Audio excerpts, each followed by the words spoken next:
This is Worry Mailbag, where you bring your worries, your thoughts, the things that are on your mind.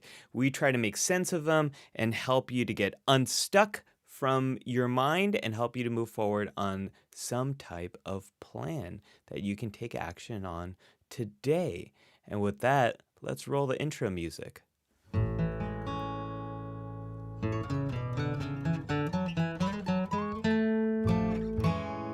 Dr. Ollie is in. All right, got that music. I love that music. That is from my buddy Ryan Davidson, as well as his daughter, who you hear there in the Dr. Ollie is in. So thank you for that, Ryan. I'm going to have a link to his stuff in case you're interested in learning more about Ryan. Great musician. I love his stuff, and a great friend too. Thank you for making that. So today we're doing Worry Mailbag. So I asked you all what's on your mind, what worries are you having, and boy, you got a lot of worries, chat. There's a lot of stuff on your mind, a lot of very different stuff that is on your mind. We're going to go through those worries today. We're going to work through some of this stuff. And if you weren't able to send something in advance, let me know in the chat what's going on. We'll take some real time. We'll take some that we have in advance, and we'll kind of go from there. Flora is liking the song. Fix is liking the song. And Mrs. Scotsman, good to see you here. Welcome to being live. Always great to be live. All right, folks, let's also talk about the rules here for the chat. So, number one, this is not therapy. This is informational purposes only. I am a psychologist. I'm Dr. Ali Matu, but I am not your psychologist. So please remember, this is only for information purposes. Kindness first in the chat. Kindness first, kindness always, kindness last. It is the main thing here. Approach each other as you would a friend. And if someone's having a hard day, approach them as you would as a friend who might be having a hard day. Awkward is welcome. We're all doing our best here. It's a weird time, and this is also a weird thing. I am talking to you all. I can't see you all. I can see your messages. You can see me. This is weird. It's awkward. Human life is awkward. Human interactions are awkward. Let's embrace that. And awkwardness is totally okay. We want to make sure we keep things light. We don't want to get too heavy. You never know if you say something that might be very difficult for someone else. We're all on our own journey. We're all dealing with our own struggles. So let's try to keep things light. Don't get into any big detail about the stuff that might be very difficult for you. And let's stick to the vibe.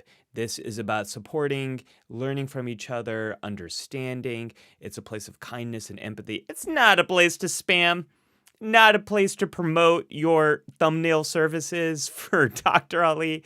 It's not a place for hate, for anything like that. No, we are a place of empathy, of kindness, of learning. All right. So with that, chat, let's get into some of the things that have been on your minds. Hopefully you can see this here. So this is my little cheat sheet of notes of all your worries. And I am going to go through these as much as I can, as quickly as I can, so I can get to your, we can do good here, folks. Ashley, good to see you. Welcome back, Ashley. Ashley, oh man, I get so happy when I see you too, because you have been such a big supporter of everything I do. I think you completely manifested the collab that I had with Dr. Micah. We've done a few collabs here. I think you kind of totally manifested that by like tagging us in Twitter, rest in peace Twitter, many, many years ago. So always excited to see you. And then Shell says, hey Doc, can't stay long, but wanted to pop in and say hi. I'm going to pop in over here. I'm popping. Hey, I'm popping to say hi to you as well. You never know. You never know what's going to happen on a Cozy Brain Hour. All right, folks, so let's open up that mailbag of worries. So the first one here comes from Anna. Anna says, Dear Dr. Ali, my best friend of 10 years.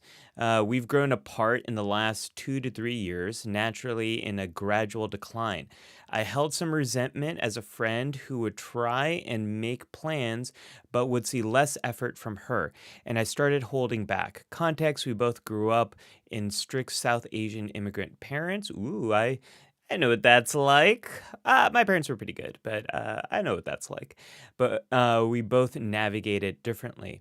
I wish I could confront it. We're both non confrontational, but our friendship is and was too valuable to just die off like this.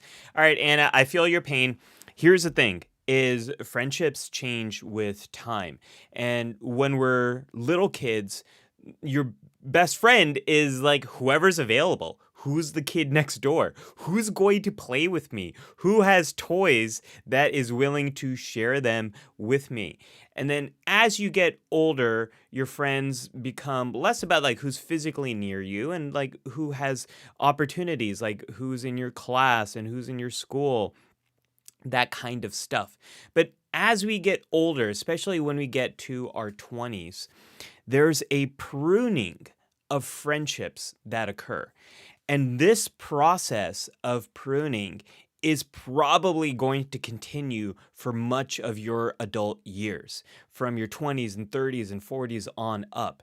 And if you don't know what that term pruning means, it means it's a term that comes from gardening, where you need to do some maintenance of all the stuff that's growing in your garden. Otherwise, it's going to get totally overwhelmed and it might actually cause problems for you. It won't cause problems if you're trying to have like a totally natural thing, but most of us are not trying to do that with our friendships and our relationships. We don't want them to just kind of do their own thing. We want our friendships and the relationships that we're investing in to be aligned with our values and who we are and what's important to us. And that's why your friendships change as you get older. Who you are starts to change, particularly as you go from high school to adulthood. And the reason for that is, again, your friends were kind of who was available, who's in the right situation, who's in your class, who do you go to school with. And then as you get into your 20s, your friendships really become more about who's aligned with the type of person you want to be, the type of identity you're testing out, the type of adult you're growing into.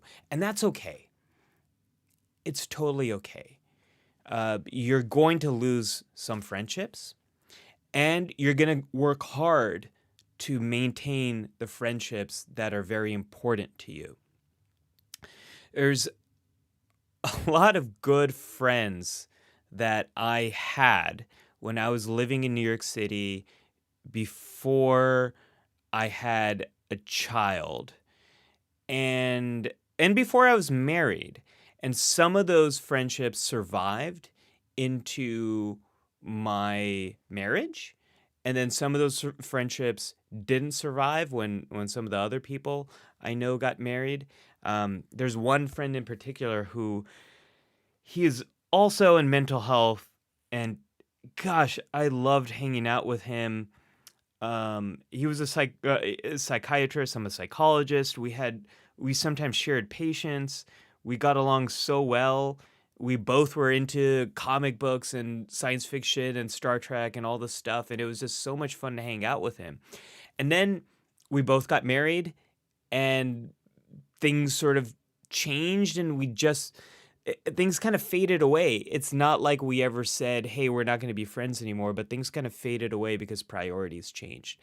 And then priorities change even more if you move somewhere else. And I moved to California and started a family, and things just didn't make it. And that's okay. And then I've got a few friends that I've known all my life. I've got one friend, he's one of my oldest friends, and I love the guy. He loves me. We will do anything for each other, but he drives me crazy.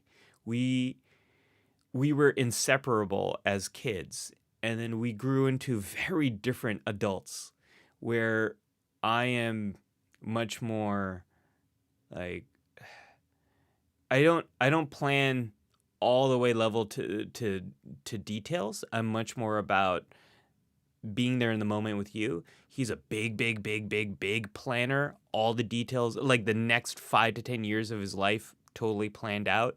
And these personalities conflict a lot. And at the same time, he's one of my oldest friends who I love the guy, and he knows he knows where all the he knows all my secrets. And he can also call me out on stuff because we have, decades of relationship behind us. So, my advice to you, I thought this was going to be a fast answer, but it's not. I think if this friendship is important to you, I think you should talk to the person about it. And I think you should say, you have been such an important part of my life, and I want you to continue to be an important part of my life. And what can we do to stay in touch with each other? And I would try to keep this focused on your feelings as much as you can and not the other person's feelings. So this is kind of the therapy cliche, but focus on those I statements that I really miss you. I really care about you. I want to spend time with you. And I know things are different now than they were a few years ago. What do you think is the best way for us to stay in touch?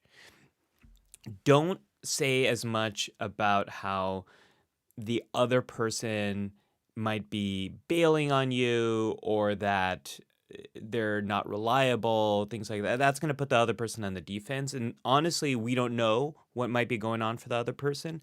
Sounds like you're less in touch with this person. This is the problem, and you might not know either.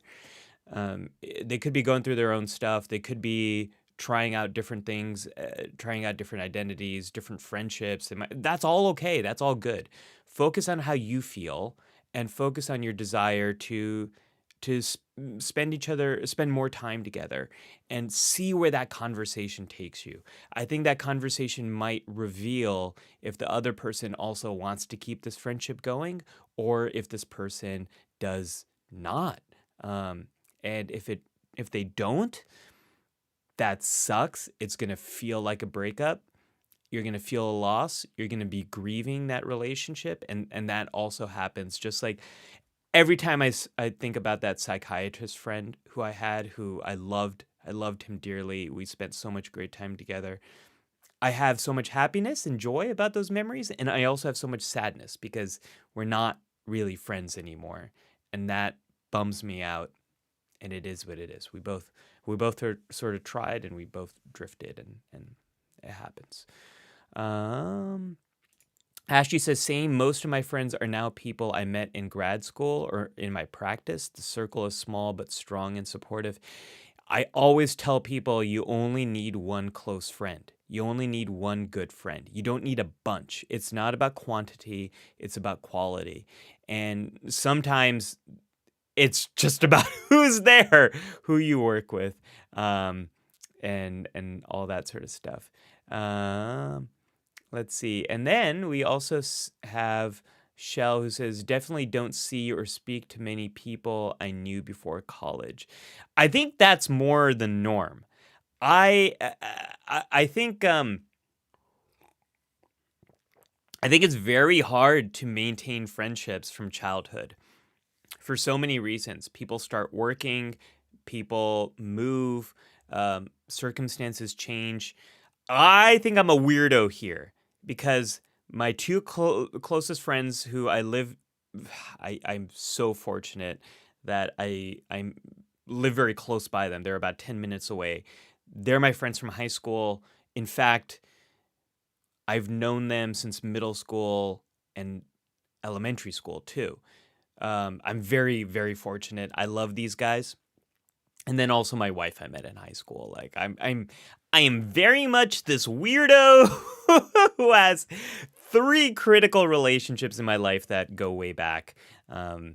But I don't think that's the case for more people. Shell says friendships definitely change as you get older. I'm still friends with some people from college, but I mostly see parent friends that I've met through our kids. Nowadays, for me, Shell, I am very much in the same situation as you. I am no longer open for business for new friends who are not in some way tangentially related to my kids. Let me explain why. It's my time and opportunities to see my friends are pretty limited. I've got 2 kids, I work, I do these amazing live streams every Friday here on YouTube. There's stuff I got to do. And in between all that, I got to be a good husband and also a good dad, right? So my opportunities to see friends are pretty limited. So I have decided that what is more important to me than making brand new friends is trying to maintain the friendships I have, particularly my 2 very close friends that I live next to. And then there's a couple other friends that I live very far away from, but when I can see them, I want to see them.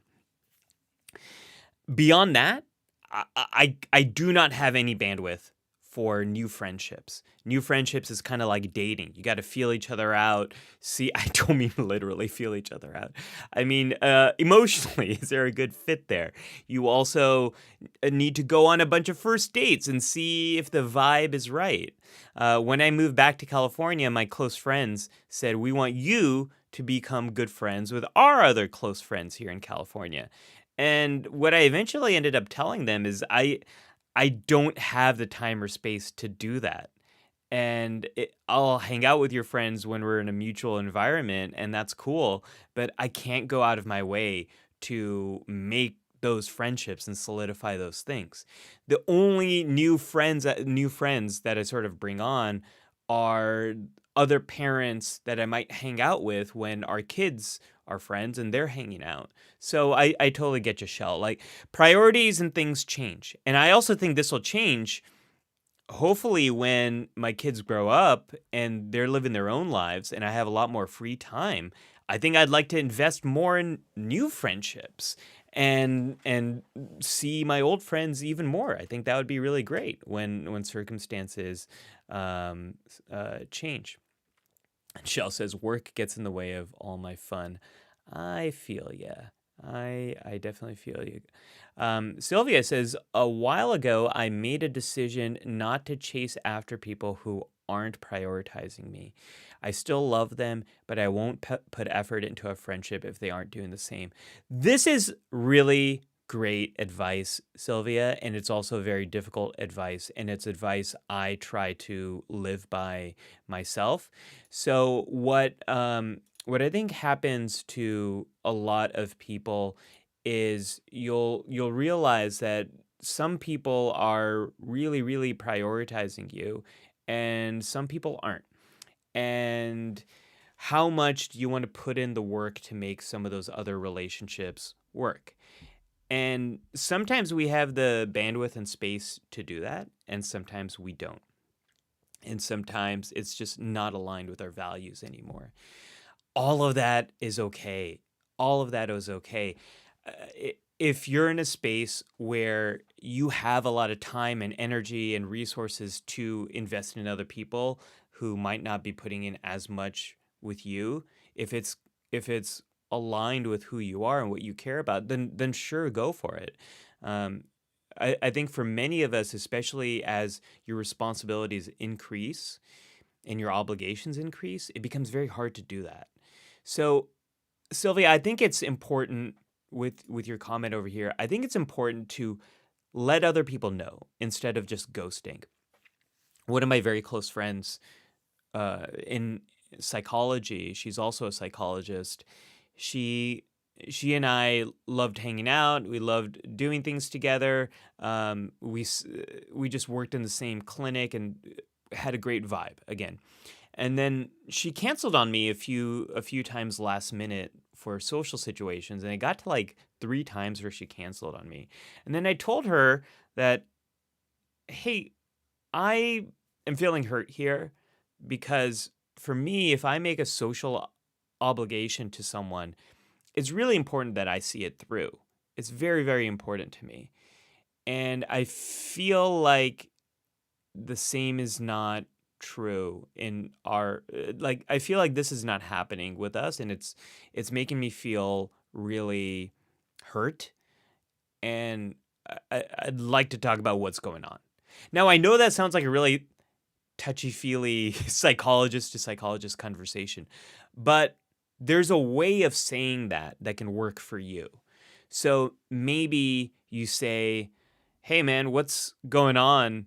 I know you bailed on me a few times. Like something happening, something we should figure out." You can have a very masculine version of that conversation, or you can have like a, "Hey, I really care about you. I know it's been hard for us to see each other lately. What's going on?" You can have that conversation. I think you owe it to at least try and not ghost the other person. I think that's really critical here, and I think that's something that a lot of people don't do. Bro therapy. Therapy for the Bros says this is difficult in dating. As someone who is demisexual spectrum, sometimes I'll go on a date, but I won't be sure if I really like them as a friend or as a potential romantic partner. That is really difficult. I think that is really difficult. And I think the only two things that can really work for that situation is more data, which means more dates, and then also conversation, and talking about it and seeing what the connection is and where it's going. A lot of times we get so stuck in our head trying to think things through, but what we really need is experience, and what we really need is conversation, and that's the data that'll get us through. It's almost impossible to think your way out of worries. It doesn't really work like that. What you need is you need to try things, you need to get more data, and then you need to talk to people and get check-ins about that and see what's actually going on. Sylvia says, "I don't ghost people. I am always receptive if they want to reach out to me again and ready to restart friendships that have fizzled out in the past." It's actually kind of cool, Sylvia, to reconnect with someone that you haven't seen in a long time, right? Like, I was at a conference, almost a year ago now, and I saw a good friend of mine, Melinda Moore, from grad school, and we haven't seen each other in like over 10 years. And it just picked up where everything left off. And I think those kind of relationships are just magic. All right. Next question here. Cheryl says, "I set boundaries and then have intense anxiety trying to maintain them." I set boundaries and then I have intense anxiety around maintaining them. I love this question because this question speaks to how, let me scroll up. You couldn't see that. There it is. I like this question a lot because we're not naturally wired to have boundaries. At least not in the strict sense of the word. Humans grew up in tribes, interdependent tribes, where we rely on each other, and we had differing degrees of information available about us. Like the people we were very close to in an inner circle, they saw everything, and then the people a little bit further out, they saw some things, and then people on the periphery knew very little, but kind of knew about who you are, a little bit about who you are, but not all the details. This is way different now. And now we live in these nuclear families. Traditionally, we live in nuclear families. I think that idea is also changing. And I think the idea of what a family is and a chosen family and roommates and close friends is becoming more of a thing now than it used to be. But now we live in situations where there are people in our home who might know a lot about us. Like they might know when we sleep and when we wake up and what we eat and what we look like, but they might not know all the emotional details about us. And then you have people that you might not see often, but you're intimately in touch over texts and DMs, and they know a lot of stuff about you, but they don't necessarily see you. And then you compound this whole problem with people can access you whenever they want. They can text you. They can email you. They can call you, for the very few people who actually still call one another. Uh, People can reach out and grab your attention anytime in the day through a notification. So it's this very, very weird world we live in. So, Cheryl, if you set boundaries and have intense anxiety about trying to maintain them, I think that's because it's very weird to have boundaries as a human now. Everything feels flippy floppy, upside down, weirdo, bizarro. Uh, all of our relationships are in this weird state of flux. So, what do we do? So, I think about it in terms of there are people that should know as much as you want to share. These are your core people. Maybe they're your best friends. Maybe it's someone in your family. Maybe it's a sibling. Maybe it's a parent. And then you have people outside of that that are more like friends that have a little bit more. And then you have people outside of that too. And these boundaries, try not to think of them as like a static thing. Like, I have set this boundary and this is exactly what it needs to be.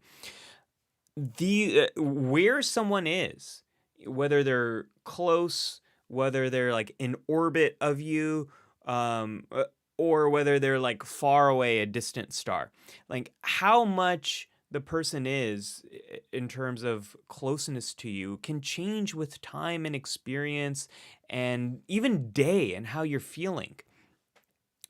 My best friends, even on like, I love these guys, right? But when I've had a really, really, really tough day, I kind of don't want to see anybody. And I want full boundaries from everyone, just so I can calm my body, calm my mind, watch a ton of Star Trek that night, have some cool peppermint tea, chill myself out, prioritize my sleep, get to bed, and then tomorrow I will want to talk to people again and be a normal human being again. That's just me. When I've had a really tough day, my boundaries go totally up. But when I want to work through that, then I can bring people back in and they're more into the core and I can share a little bit more. So what I would encourage you, if you have intense anxiety around maintaining boundaries, don't think about them as this hard and fast rule. Think about them as something you experiment with, as something that changes day to day. And then if somebody I think the bigger issue with this is probably when someone is stepping way out of line. Maybe they are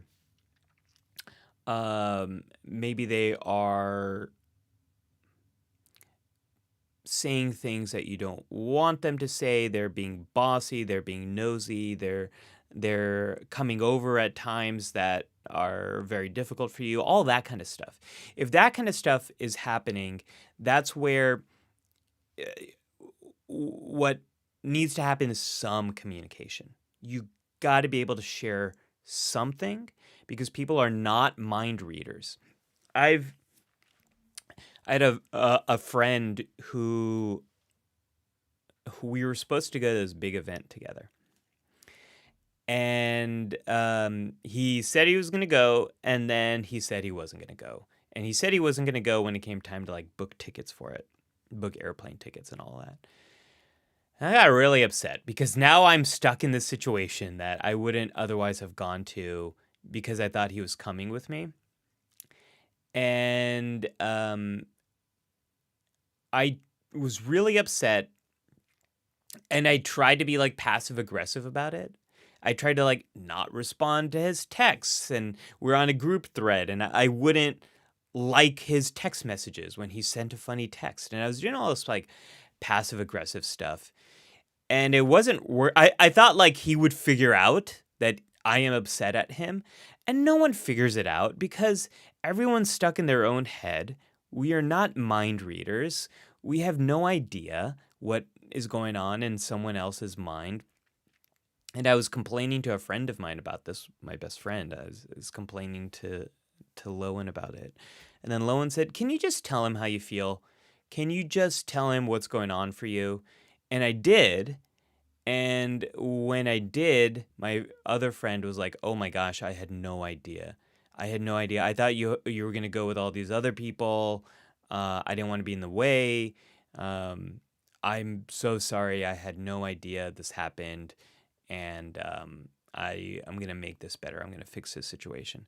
So people probably don't know if they're overstepping if there's a boundary and they keep crossing it. Um, Focus again on how this is impacting you and what you need to fix the situation. So think about using the Dear Man skill from dialectical behavior therapy. Describe the situation, what is actually going on, express how it makes you feel, assert what you need, and then describe how this is going to be reinforcing for the other person as well as you. So, for example, if someone keeps coming over at times that are just inappropriate or just not what you want, talk to the person. This is best if it's in person or over voice or over FaceTime, but you can do it over text too. I think the text can be a bit more impersonal, and email definitely is much more impersonal. But you could say something like this: "Hey, I've noticed you've been coming over at these hours, or you've been coming over without giving me a heads up, and it actually makes me feel pretty anxious because I might worry that my home is a mess, or I might actually be really tired and I'm trying to get to sleep, or maybe I had a bad day." And that's the express. And then assert is, "I really care about you. I really care about our friendship, and I want to stay friends, and I want to be good friends. And I don't want to be upset at you for coming over. So I'm wondering if when you want to come over, if you can text me beforehand and see if I'm free, if I'm up for it." And I think this will be really good because this way I'll actually be excited to see you, and I'll feel pretty good about us spending that time together. So try that kind of dear man skill. The man part is about being mindful and all of that, but I think it's just there to make it easier to remember. But try that and then see how it works. Tron, I'm going to get to your question. I know your question is here. Let me actually skip to it. Let me skip to your question. Here it is. I got Tron's question. Now, to answer the second question you just asked, do you have social anxiety and is it healthy now? So yeah, I do totally. So we all have social anxiety. That's normal. And social anxiety, we all have social anxiety. That's different from social anxiety disorder. Social anxiety is about being anxious in social situations, being worried about being judged, about embarrassing yourself, about being rejected. We are social creatures. We work best in social situations. Other animals have big teeth. Other animals have thick skin. Lions have big teeth. They're good at hunting. Rhinos have thick skin, and they also have a big horn, right? All these other animals have these great advantages that help them stay alive. We don't have thick skin. We have very thin skin. We don't have sharp teeth. Our teeth are pretty terrible. We have to cook our food mostly to eat it.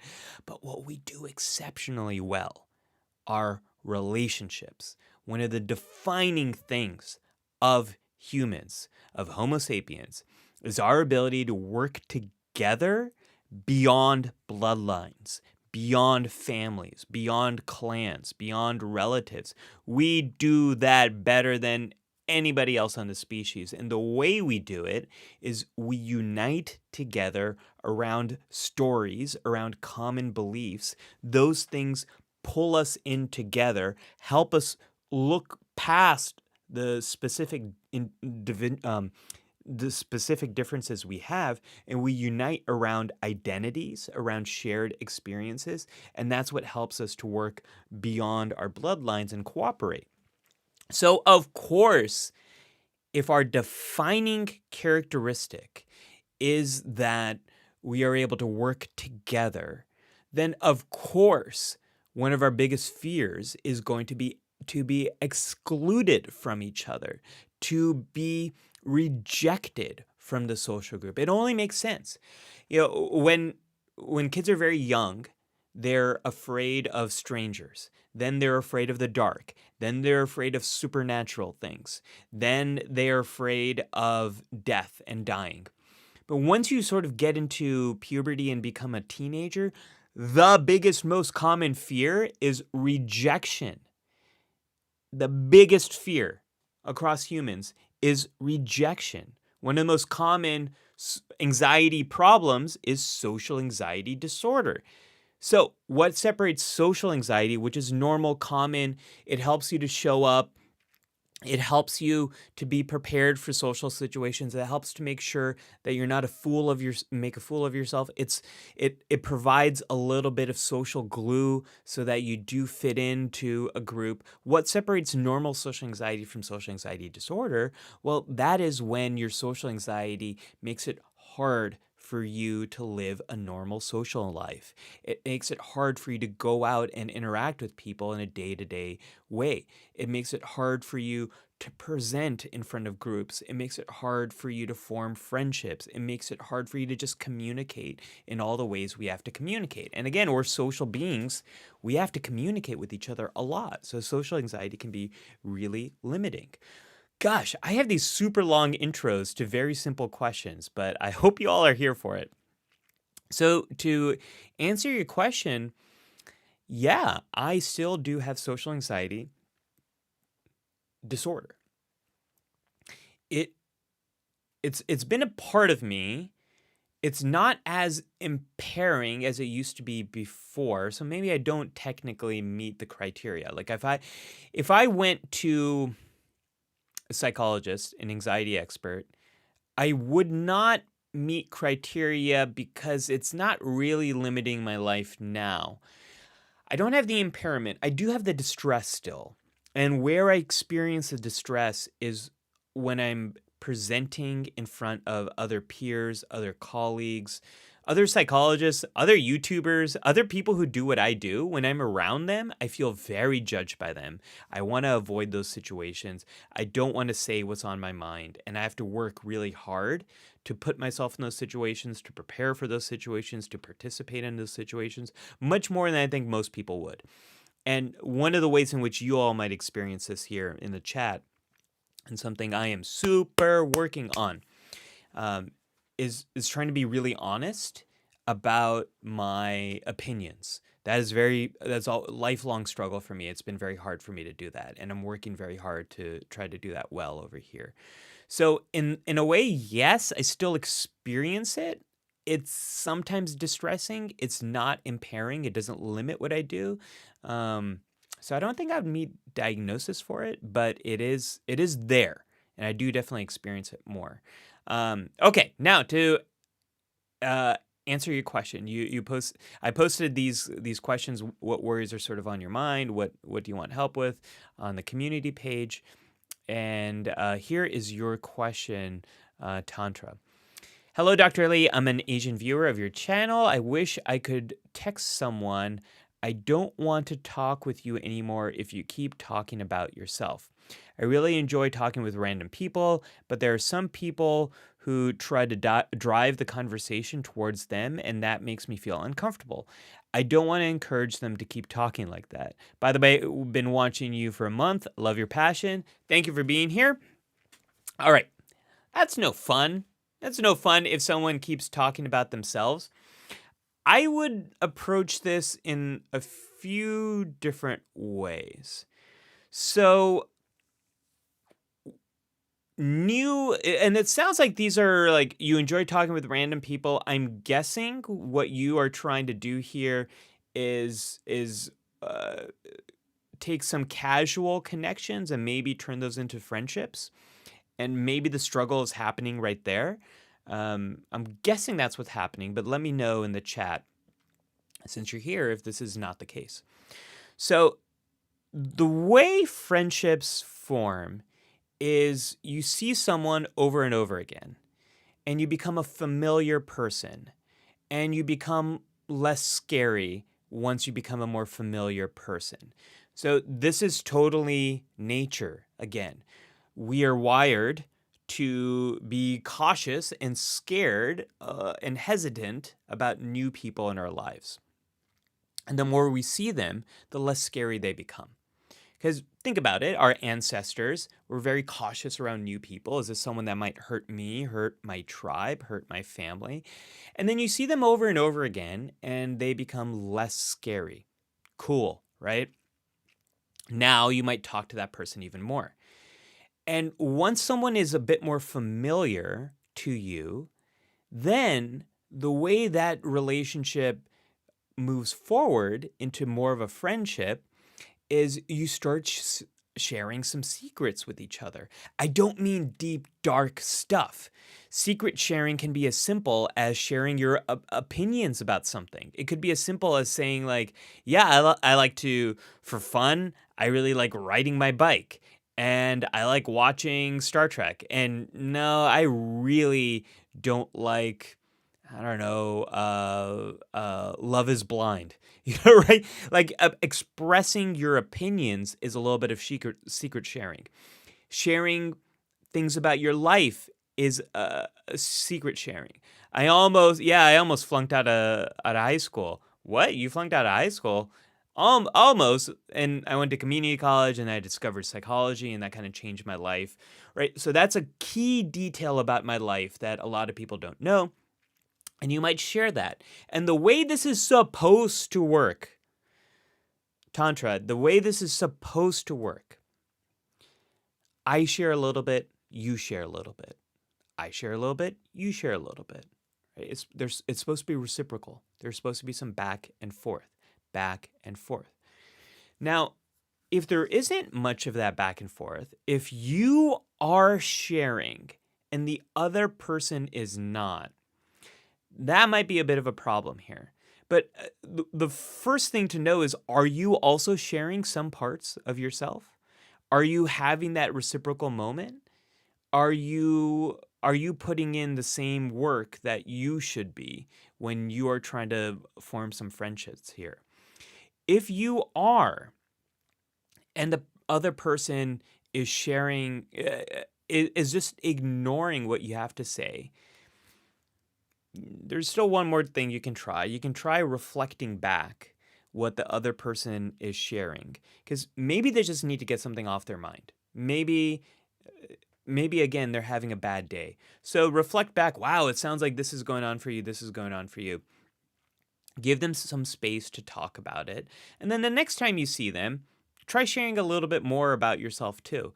And if the same thing keeps happening and this person is someone you care about and you want to form more of a friendship, you gotta say that. You gotta say, I really enjoyed talking with you, and I really enjoy learning a lot about you. And I'm also, I want to.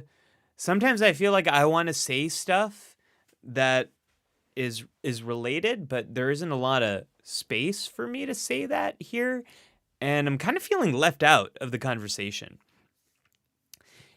That sounds really awkward and weird and strange to say because we so often don't express what's on our mind. But if this person is important to you and you want to move the relationship forward, you want to move that friendship forward, it's pretty critical for you to express some of what's on your mind and to say like, I really like hanging out. And sometimes it's really hard to hang out because I feel like I can't share much of what is going on for me. These awkward moments will do one of two things. One, maybe the other person's like, screw you, I don't care. Okay, Tantra, now you figured out that this is probably not someone that you can form more of a friendship with. So that might happen, and that's okay. There's this idea. I live in Northern California, home of Silicon Valley. We have a lot of startups here. The idea in startup culture is to fail fast. Instead of spending all this time in your head trying to figure out what's the best product, what's going to help people, what's going to find product market fit, all of that. Instead of doing that, get your idea in front of someone and see what they have to think. And if it doesn't work, fail fast. Figure it out, move forward, try something different. Same thing is true of these relationships. If it's not working, fail fast. Better to know now that this person is not willing to put in the same effort as you than to spend weeks, months, years harboring all these feelings inside and not doing anything with them and resenting the other person and being upset about it. The second thing that might happen is this might become a growth learning opportunity for the other person. They might realize, oh my gosh, I didn't know this. I didn't know this about myself. I didn't know I'm doing this. I'm sorry. How can I make it right? What can I do? How can I make myself better? Let me give you an example here of a time when I was on the other end of this. So you might not know this, but as a high schooler, not only did I almost fail out of high school, but I was really late to everything. I very much an anxious person, and I dealt with anxiety by avoiding it. And my wife was also an anxious person. She dealt with anxiety by over preparing for everything, over planning, showing up early. I dealt with anxiety by doing the opposite. I avoided. I told myself everything's going to be fine. It's fine. I'll figure out a way out of this. I would tell myself, yeah. I'm going to just like not study for that exam. I'll just kind of show up and see what happens. And this anxiety is much more about avoiding that distress I was feeling in the moment. And it was actually a form of perfectionism for me.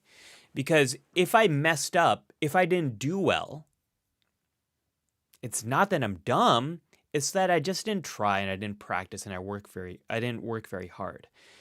The big struggle for me in grad school was learning to manage that anxiety, to experience it enough so I could start practicing and then sitting with the fear that I've practiced, I've prepared, I'm going to show up, I'm going to do my best, and if I fail, that means maybe I didn't know enough, maybe I didn't work hard enough, or maybe I didn't understand. That fear of failing was a big struggle for me. But getting back to all of this, one of the side effects of the way I dealt with anxiety, but just by avoiding it, ignoring it, pushing it down, is I never left on time. I was late to everything. And then when I showed up late, I avoided talking about why I was late and I pretended like everything was fine. And one day in grad school, a friend of mine, his name is Danny, he and I were meeting up for dinner. And I was running late. I was really late. And I was late because I was coming from another grad school event. I was anxious about leaving that event. I was too anxious to say, hey, everyone, I have to go. I'm leaving early. Sorry, I have to go to this other dinner with a friend. Bye-bye. I was too anxious to do that. So I avoided it, of course. And then when I left, it was way too late. I called my friend and I said, hey, Danny, I'll be right there. I wasn't right there. I was late. And I show up, and he's really upset. And I say, hey, Danny, I'm sorry I'm late. Good to see you. How's it going? Trying to just like jump in and pretend everything's fine, right? And Danny says, Ollie, I don't even believe you're going to be there until you actually show up. I just plan that you're not going to be there.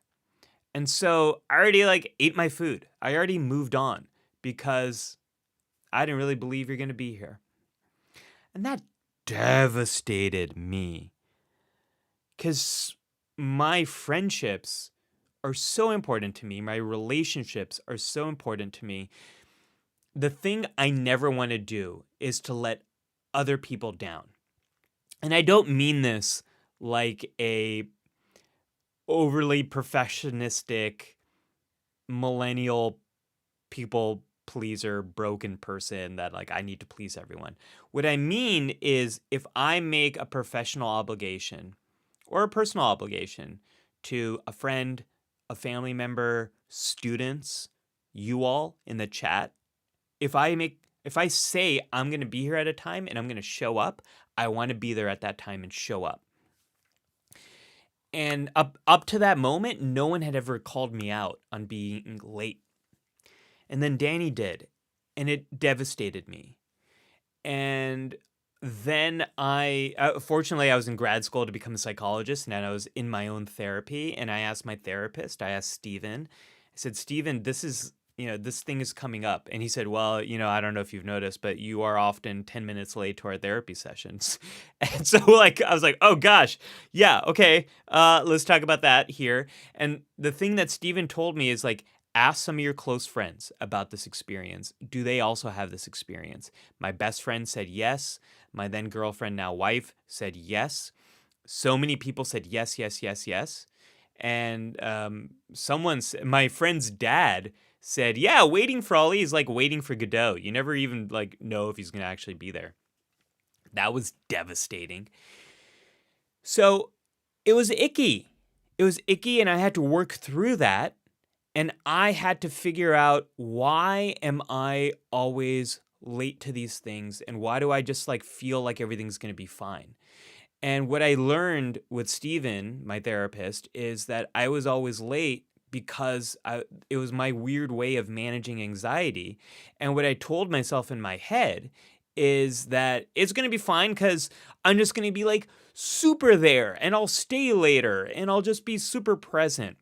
And that's where it was more of a problematic, broken millennial people pleaser problem. That was more than. So, Tantra, this is my very long way of saying, if you tell the person, hey, it's hard for me to be in these conversations with you because I feel like I can't really share a lot of what's going on in my life. The person might say, oh, screw you, go away. Or it could have the effect that conversation had on me. It could change that person's life because they might not know this. No one has ever told them that. So you giving this tough feedback can actually be a massive gift to that other person. And if they don't hear it and it's coming from a place of concern from you, where you actually care about that person and you do want to be a good friend to them, and they still can't hear it, then so be it. But for some people, that conversation could dramatically change the course of their life, just like when Danny told me, I never believe you're going to be there until you actually show up. Completely changed my life. I've worked on that very hard, and now if you ask my best friends, I'm never late. I'm never late. And if I am late, I've let people know way ahead of time when it's actually happening, and I give them realistic estimates. I used to say oh, I'm just around the corner, I'll be right there, when I'm not. I'm half an hour away. Now if I'm half an hour away, something's happened, I tell people I'm a half an hour away. Just a heads up. Okay, I hope I answered that question.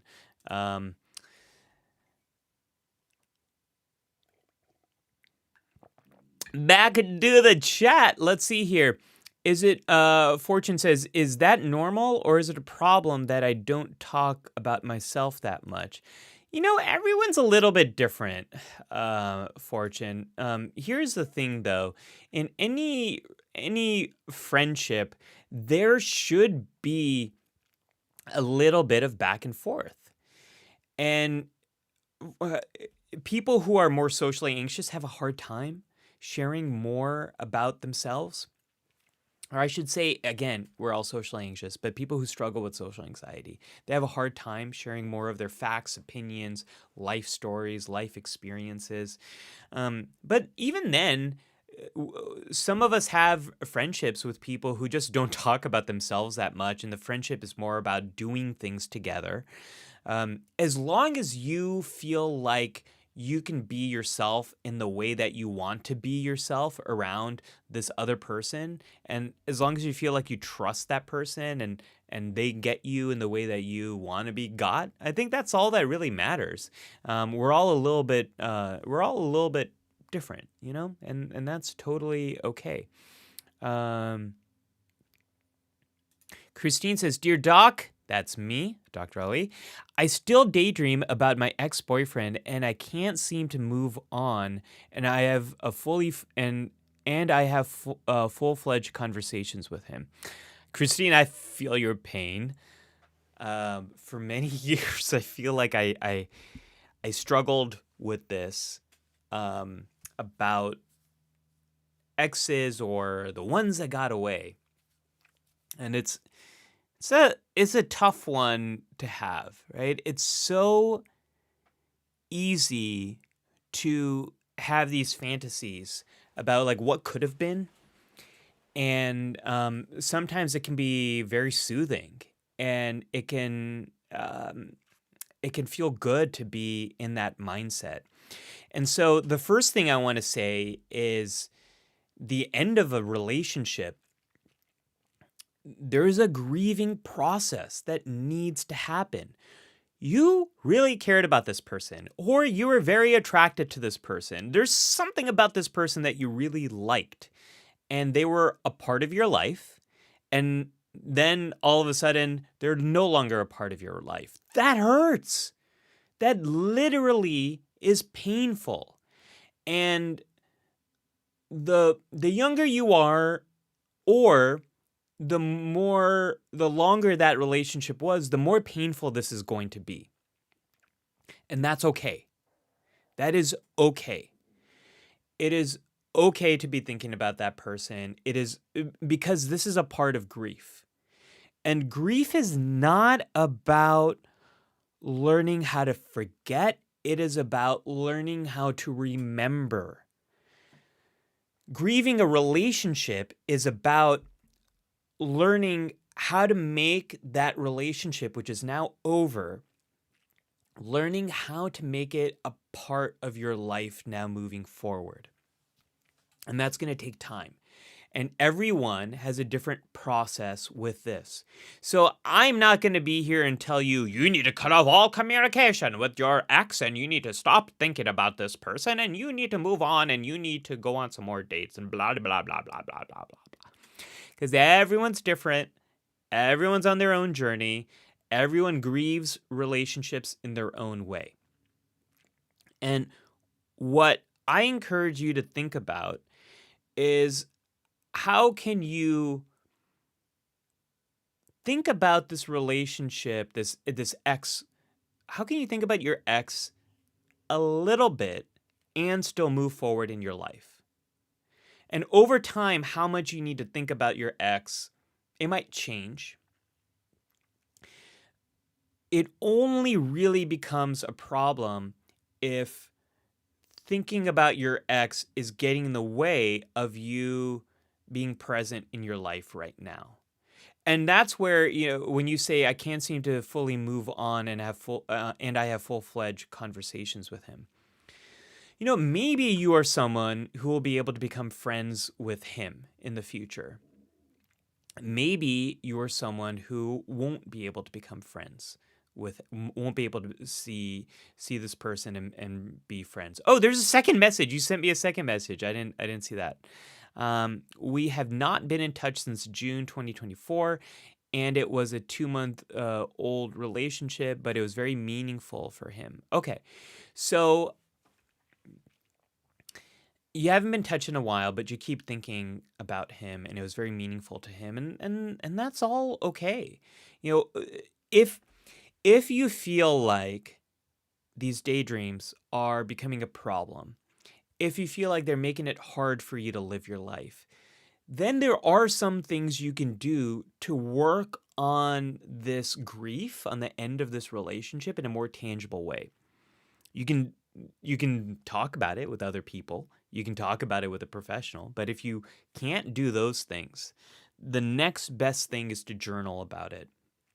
So take a piece of paper or write it down or make a voice note, whatever way is your preferred way of getting this stuff in your head out into the real life. What I want you to do is talk about for 20 minutes for 3 days in a row.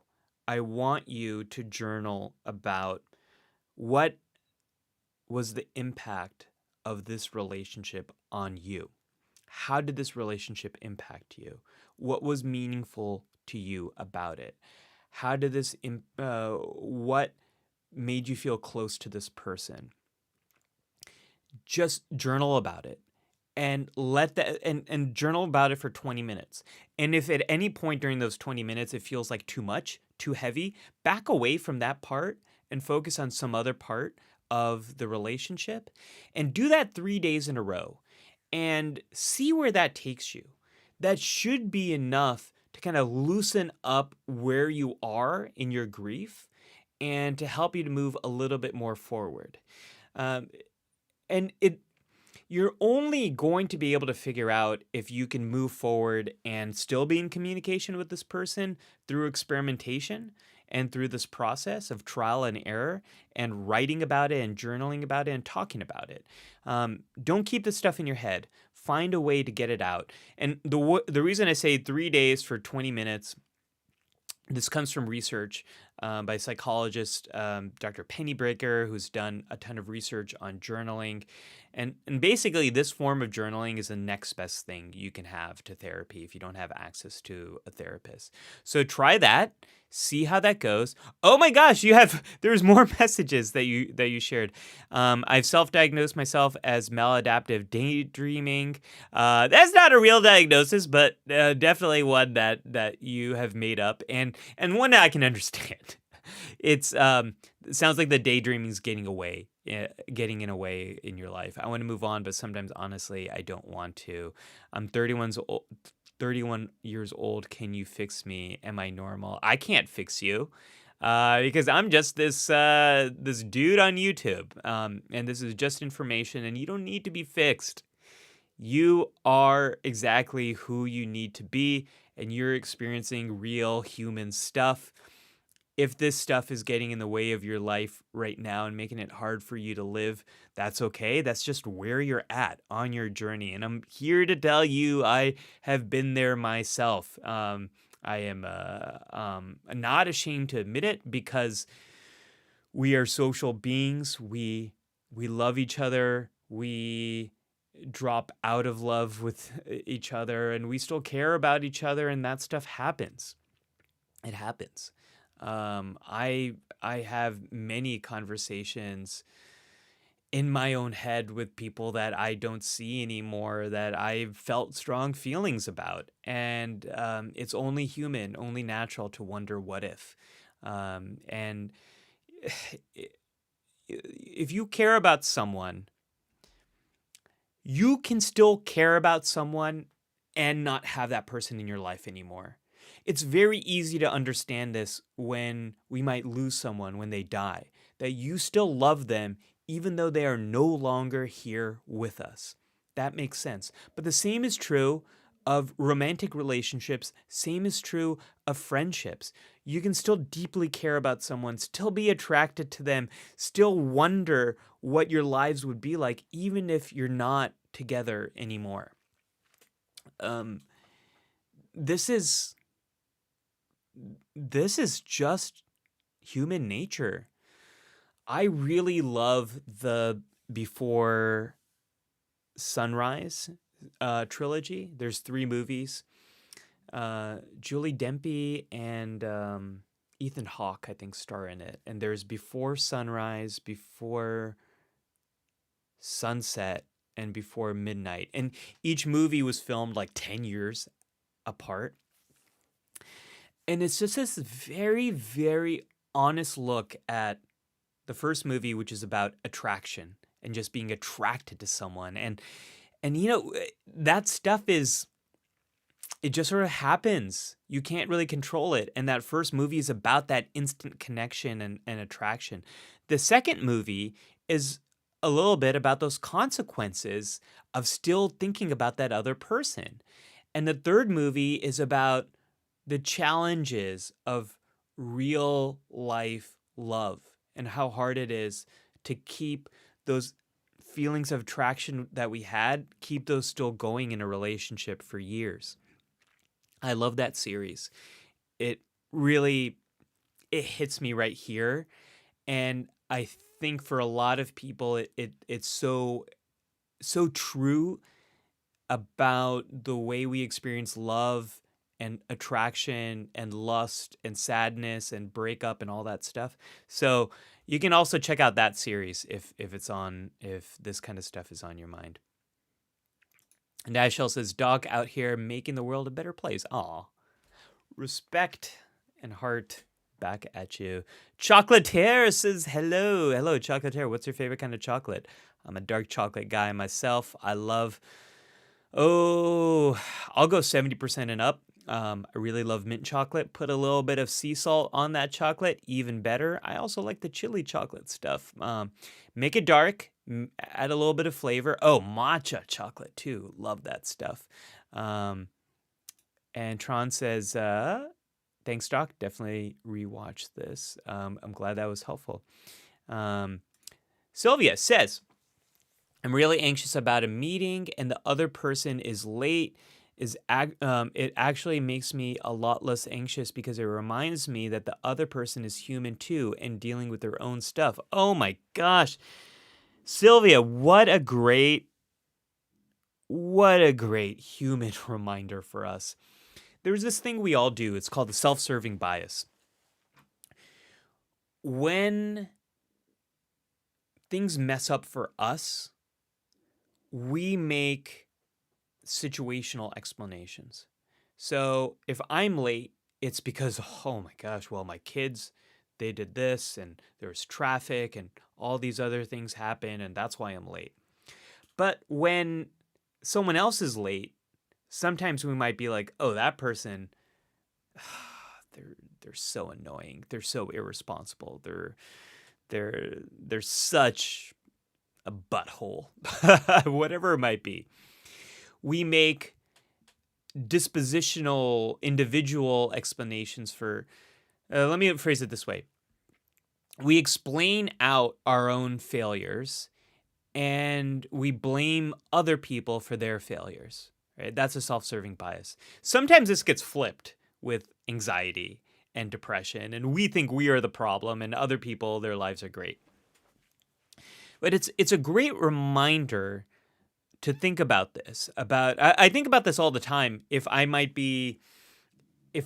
cut someone off when I'm driving, it's because I'm in a big rush and this thing is happening and I need to go.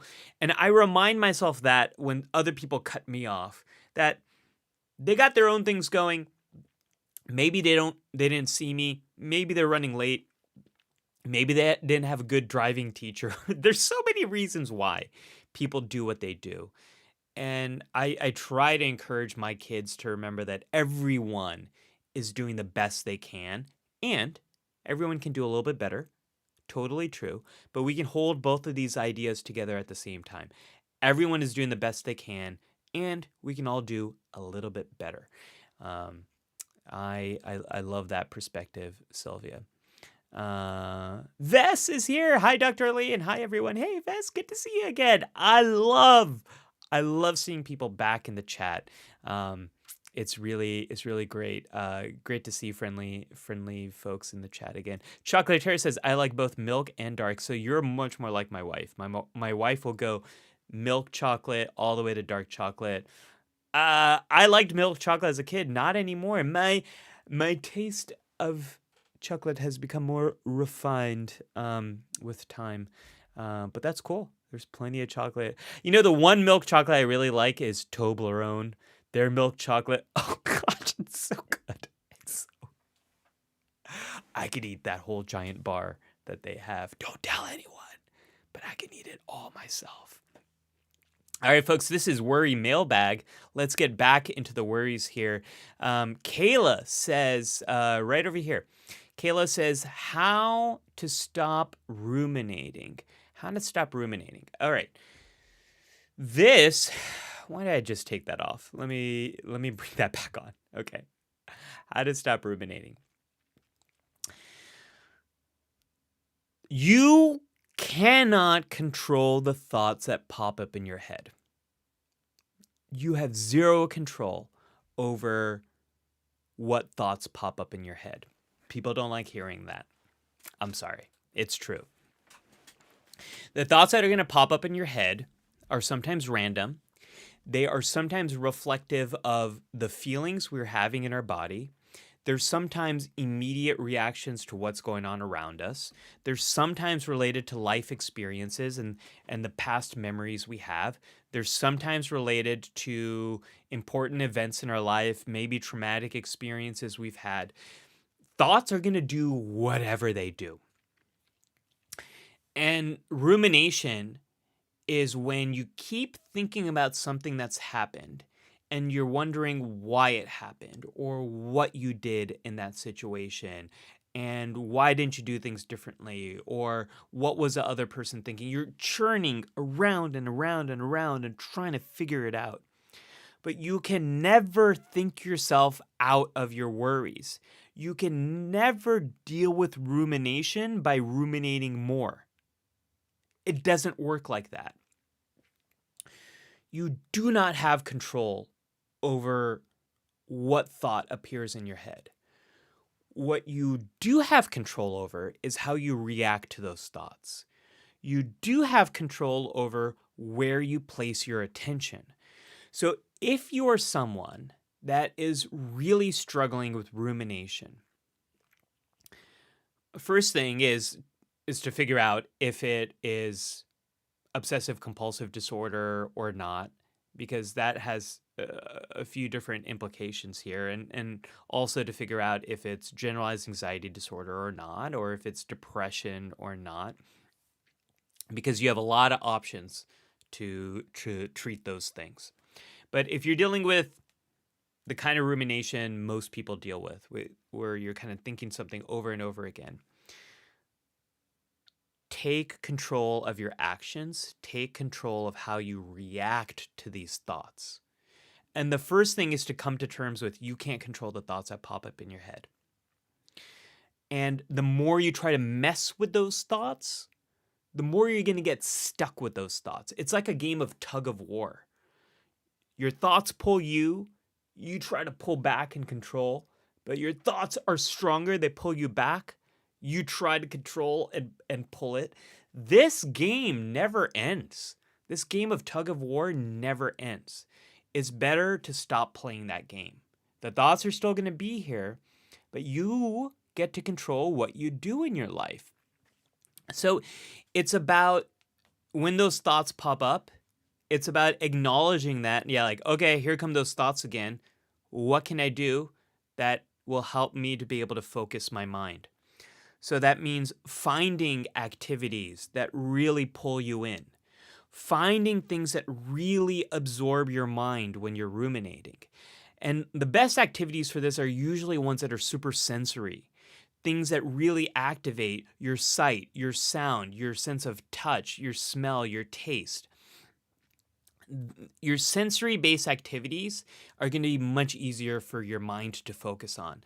So maybe that means taking a shower, taking a hot shower, taking a cold shower. Maybe it means going for a run, riding your bike. Maybe it means watching a brand new movie, or maybe it means watching a movie you've seen a million times.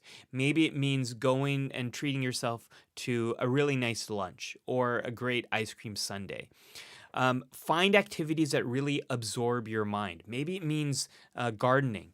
Usually something that you have to be careful with your hands, or you have to be really aware of the environment. That's going to make it easier for you to be more plugged in and less in your head.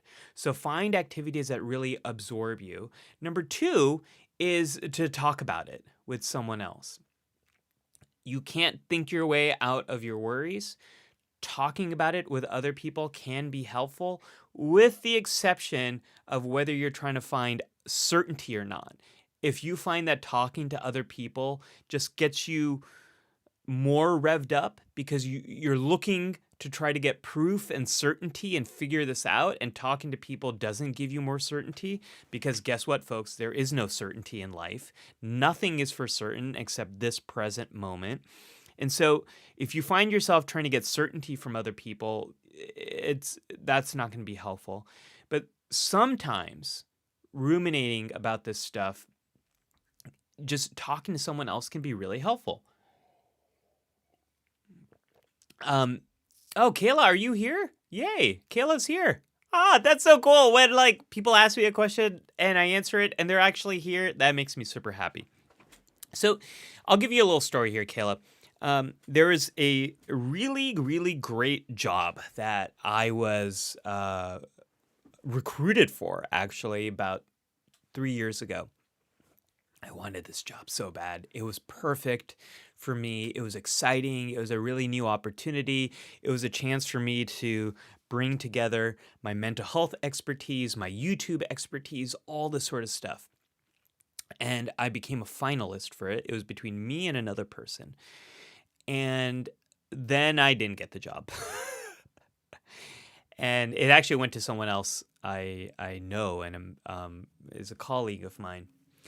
And boy, was I ruminating about it. I was ruminating about this job when I was up for it. I kept thinking about it every single day. And then I kept checking my email all the time to see when I was going to, did they tell me anything? Did they tell me anything? Did they tell me anything? And then when I didn't get the job, I kept ruminating. Did I say the wrong thing? What did I do wrong? What mistake did I make? And I kept thinking about it, It was the only thing in my head. And it was so much suffering to keep thinking about that. So Kayla, I know how painful this can be. I know how much suffering there is with rumination. And two things really helped me with that. So the first one was talking to some friends about it. And they were able to provide me with feedback that I hadn't really considered, because I was so thinking, like, what could I have done differently? And when I talked to some friends, they said, Ali, sometimes there's nothing you can do differently, and it's not about you, but it's totally about the other person, or it's about the organization. And I didn't even think about that. Like, oh, okay, maybe there were some criteria that they had that I just never would have been able to fulfill, and someone else did. And it's not that I messed up, but it's just that they were looking for something else, and I didn't have that thing. And then the second thing that helped is I actually got an answer about this. I found out later from the person who actually got that role, one of the things that that the company was looking for, and I did not have that thing. And that other person did have the thing. So my friend was right. So if you've done every absorbing thing and that doesn't work, try to find someone to talk to about it. And if that doesn't work, if you don't have anyone to talk to, your two more options is to write about it. So you can do what I described in a previous thing, which is journal about this for 3 days for 20 minutes. Journal about the thing you're ruminating about. What is this thing that's on your mind? Why do you think it happened to you? Why do you think you're so focused on it? Give it 3 days, 20 minutes, 3 days, see what happens. If that doesn't work, try worry time. This is where you take 5-10 minutes of your day, and anytime you get worries, anytime you're ruminating, say, I'm going to save this for worry time. And then you have worry time, not right before you go to sleep, but some other time in the day. And this is the time where you just write down all your different worries, all the things you're ruminating about. Just let yourself go wild. And then when that time, set a timer, and when 5-10 minutes is over, you stop that process and you move forward. And what you'll notice is you might start to gain some sense of control of focusing your mind. And when you focus outwards versus focusing on the internal worries, you might gain a little bit more sense of control over that. And then as you do worry time over and over again, you might start to see patterns here that like, oh gosh, I keep worrying about this thing. I keep ruminating about this thing. This thing maybe is not that important to me. So this is how you deal with rumination. Number one, accept that you can't control the thoughts that pop up in your head. Understand that what you can control is your focus. Try absorbing activities that really pull you in. The sensory ones are going to be the best ones for that. Talk to other people about what's on your mind, and then try writing down, either doing these journaling sessions or try worry time. These things are your path through with rumination. Mr. Sniffle says thought dump journaling, then coming back a day or two later and rereading helps me a lot when I ruminate. Totally. There's Struthless. I mentioned Struthless before in this channel, has a great video on how to journal. And so that one's really a good one to check out. Journaling is great. And I think what the problem with journaling is a lot of people think like, I have to do this every single day. No, you don't. It's a tool. You can do it as needed when needed. And Kayla, if you are dealing with a lot of rumination, maybe now is the time to try it out and see how it goes. Lowly Man for Christ, welcome back. Good to see you. Good to have you here. Excellent. You say excellent stuff. Very much appreciate this. I very much appreciate you being here. Good to see you. Cal G says, I have made a lot of mistakes. My family lost their financial stability through a series of mistakes. I ruminate about those mistakes 80% of the time. I'm going to give worry time a try. Thank you. Cal, this is a situation I think a lot of people are in. Financial rumination, financial worries.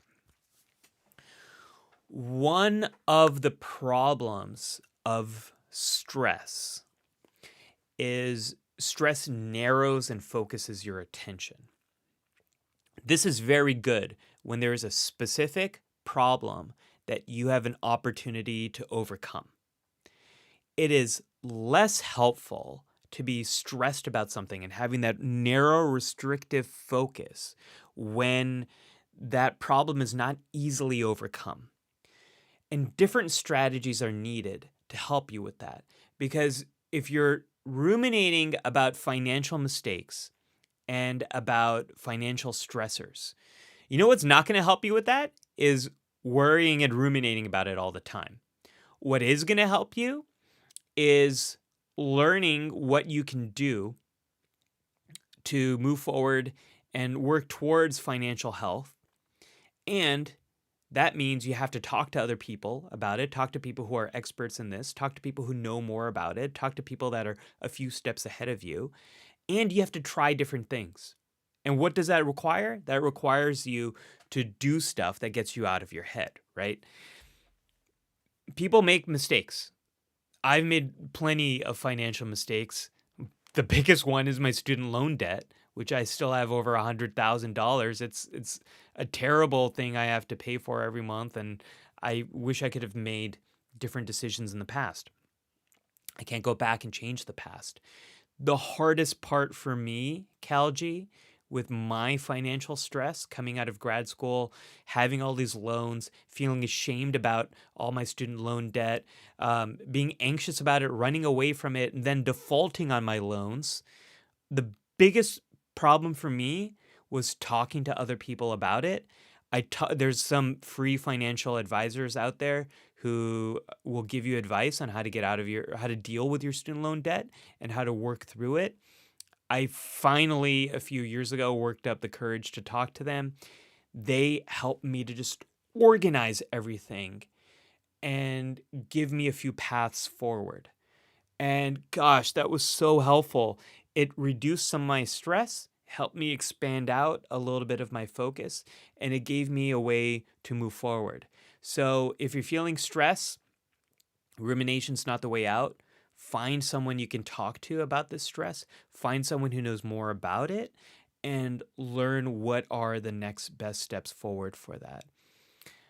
Fortune says, when I get to bed and it's time to sleep, I kind of have fake scenarios, and without them, I can't sleep. I tried to talk about it, but then some people ignore it, or I feel like I will bother them. Do you mean fake scenarios like fantasies or daydreaming or that kind of stuff? Because if that's just like working, if that's helping you fall asleep, then that's totally fine. I'm from this comment, I'm not seeing what the impairment or the problem here might be. Up until COVID, I would fall asleep by imagining that I am the captain of a starship out there in the future exploring space, and that really helped me. And not something I shared with a lot of people because it sounds kind of wacky, but it helped me. And then it stopped helping me during COVID, and then I had to form different ways of soothing myself. And my then imagination that helped me fall asleep is just thinking about my wedding day, and that calmed me down and that helped me to move forward. But yeah, if these fantasies are helping you fall asleep, then that's fine. No big deal. Leon says, would doom scrolling be an effective way to deal with rumination as it meets the occupy attention criteria, or should you just meditate? All right, doom scrolling by definition is scrolling through the news in a way that makes you feel kind of terrible. So I don't want you to kind of feel terrible unless that's super necessary and helpful for some reason. Sometimes we need to feel terrible. When there is terrible news, when there is an atrocity happening, when there's a genocide happening, when fascism is on the rise, yeah, we should feel terrible about it. We should not feel so terrible that it paralyzes us, that it stops us from taking action, that it freezes us. That is not what we should be experiencing. And for a lot of times, that is the purpose of propaganda. The purpose of propaganda is to make you feel scared and to stop you from taking action. So if you're doom scrolling and it's leading to that, that's not a good solution for rumination. A good solution is action that is aligned with your values, that is aligned with the kind of person that you want to be. Not action that keeps you stuck, that keeps you frozen, that keeps you from living life the way you want to live. So I would say no, doom scrolling is not an effective way for that. But if you find scrolling on your phone is something that helps you, find a healthier thing to scroll. Find stories that you can read that are related to something that you care about. Find soothing videos. Be in a live stream like this. Find things that are more help you move forward in the direction that you want to be in.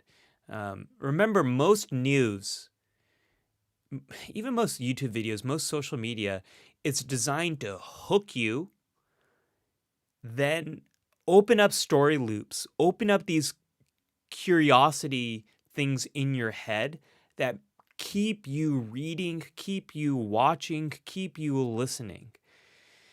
They keep you on that platform. That's what they're designed for. They're not really designed to help you grow. They're designed to hook you and keep you. That's not a great place to be mentally. Mr. Sniffle says, totally agree with journaling when you need it. Trying to do it every day triggers my perfectionism and makes me nervous. Same here. Not something you have to do every day. All right. Oh, gosh, there's so many good ones here. Mr. Sniffle says, can identifying desires in the subtext of rumination, then turning those into values to live by help turn our anxieties into actions? Is there a pitfall in all that? I'm trying to understand your comment a little bit here. Can identifying desires in that subtext of rumination, okay, so like what you are ruminating about, then turning those into values to live by. Oh, okay. Turn our anxieties into action. I would say as a first step, put the rumination aside and do a values clarification. There's a ton of free value clarification exercises on the internet.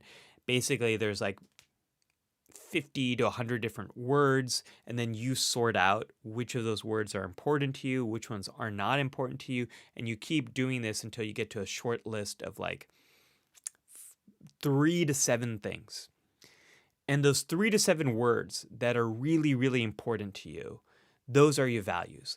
Like I have mine written on my to-do app because when I am trying to determine what is important to me, what is not important to me, I go to my values first. See, look, in case you don't believe me, there it is. I don't know if you can read that, but my values right now, and these values will change with time, and that's totally fine. They've changed with time, context, situation. But my values right now, I did that card sorting task, and what I found out is family, health, friendship, dependability, creativity, and service. So those 6 values are my critical values. This is why I live stream. I can dependably be here with you once a week, be of service to you, and there's some creativity involved for it because this is like a new thing for me. I haven't done this much. So it fulfills 3 of my values. That's amazing, right? Once I figured out this live streaming thing, I'm like, why didn't I do this before? Because this is so aligned with my values.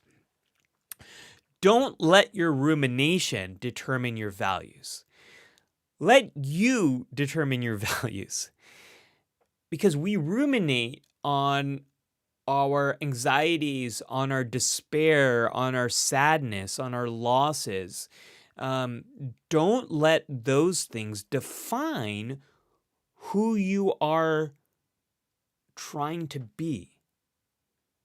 Define your values first, and then you might realize that the things you're ruminating about, the things you're doom scrolling, the things you're filling your eyeballs with are not aligned with the things you really care about. And then when you get stuck on the rumination, it might help you to think about your values and be like, okay, what can I do right now that is going to pull me in the right direction? Because this stuff I'm ruminating on, this is not me. This is not who I want to be. This is not who I'm becoming.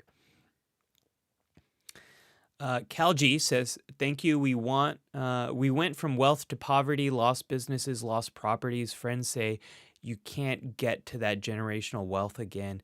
It's hard to move forward facing a new reality. That's a really tough situation, Cal G. That is a really tough situation. And 2 things I think have to happen here. One is you do need to give yourself time and space to grieve that loss and that setback.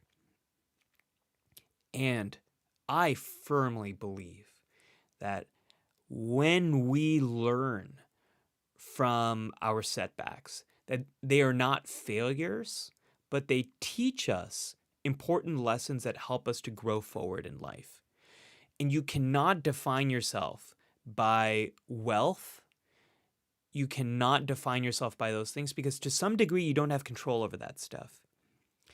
You can define yourself based on the actions you take. And you can take new actions now based on the lessons you've learned from this financial loss you experienced. You can take new actions now. And as long as you are learning from these financial setbacks, they are not failures, but they are lessons that help you to grow. Do not define yourself by the numbers in your bank account. Define yourself by the actions that you are taking today and try to take more actions today that are aligned with the person you want to be than what you did yesterday. And that's it. That's all we can do. That's all we have control over. And that's totally enough. That is totally enough. The real thing that's important is finding a way to make sure all your bills are paid for and you're able to support yourself and support any other people you need to support. Beyond that, does wealth lead to happiness? Wealth can buy you better health care. Wealth can buy you better experiences. Wealth can do some of those things that give you more options, and it can help you to be healthier and have more fun experiences.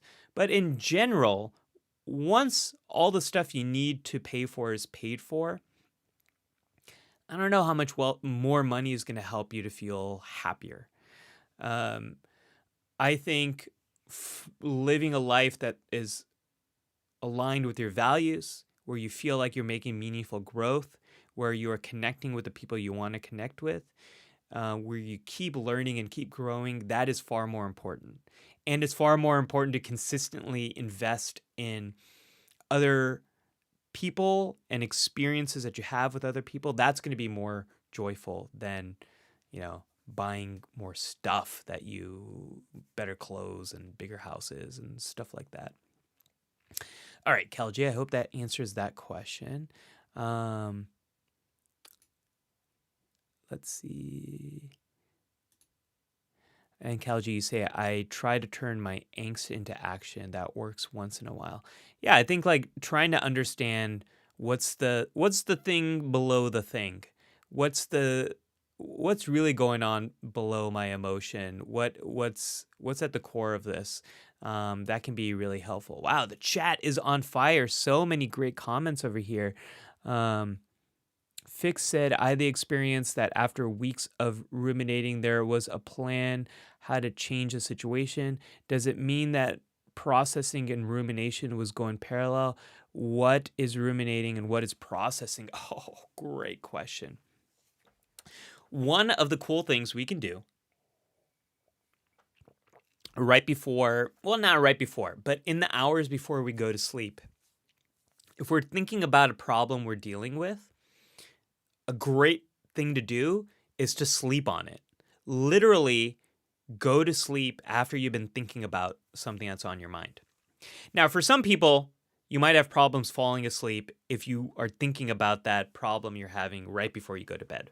So if you're in that situation, have a wind down routine, do things that really absorb your mind, that make you feel more calm, relaxed, comfortable, soothed, all that sort of stuff, and then go to bed. But if there's something that's been on your mind, sometimes waking up the next day, you might have an insight, you might have a new idea. That's great. Your mind, when you're going to bed, it combines old memories with new memories. There's a condensing, a cleaning up that happens. And if you get a full night of sleep, what happens is your brain flushes all the waste that was formed down the drain, just like us flushing down a toilet after it's been used. So a good night of sleep sometimes will help you solve your problems because of that process in which your brain is cleaning itself up and sorting things and combining old memories with new memories. The other thing that might happen is if you go for a walk and you kind of are plugged into nature, or maybe you're listening to music, you get a little space away from the things that you're thinking, your mind's still processing that stuff. And sometimes just going for a walk, getting some physical activity, riding your bike, whatever it might be, your brain is still thinking about this stuff, and it might come up with a new idea and a new insight.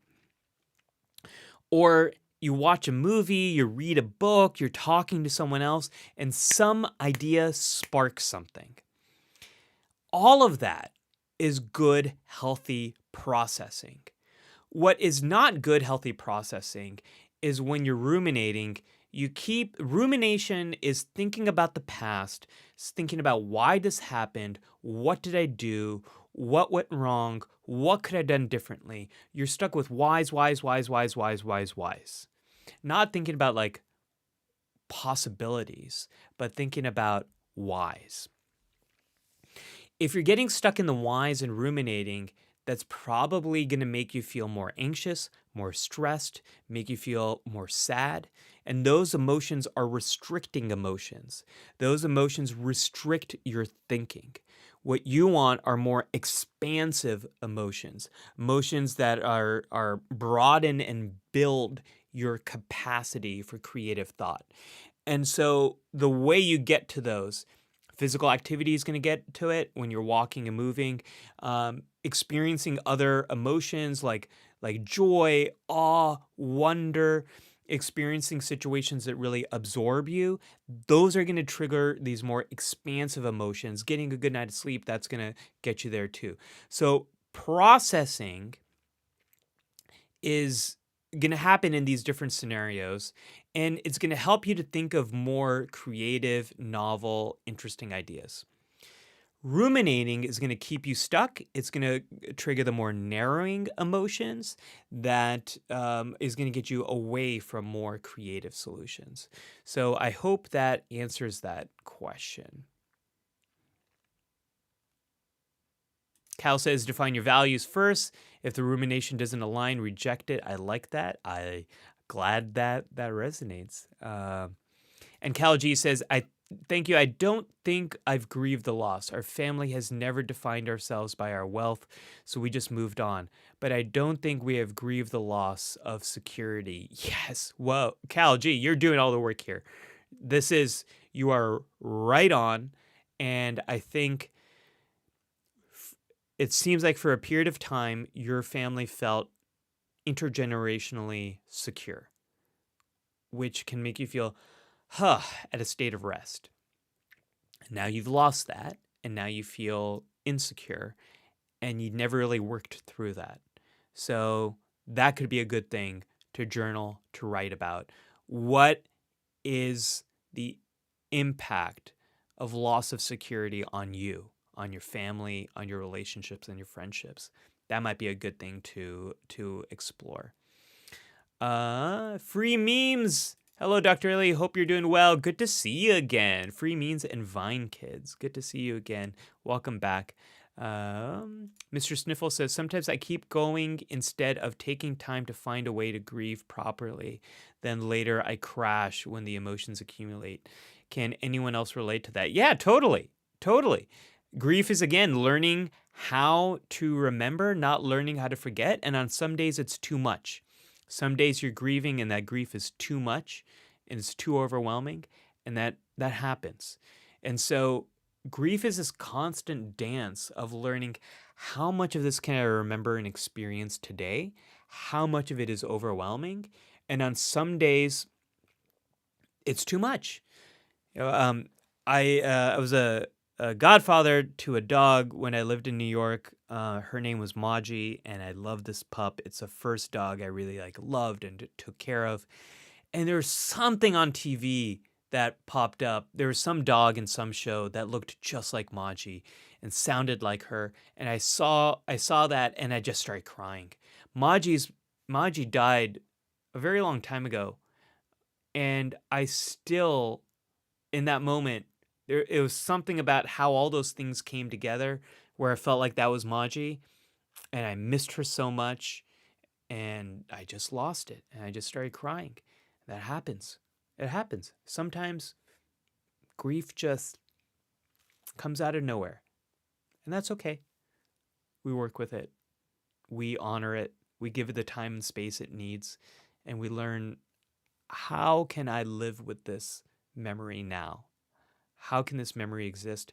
And maybe I am just someone who, when I really miss Maji and I'm reminded of her, I'm gonna cry, and that's my way of honoring how much she meant to me and how much I loved her, and that's okay.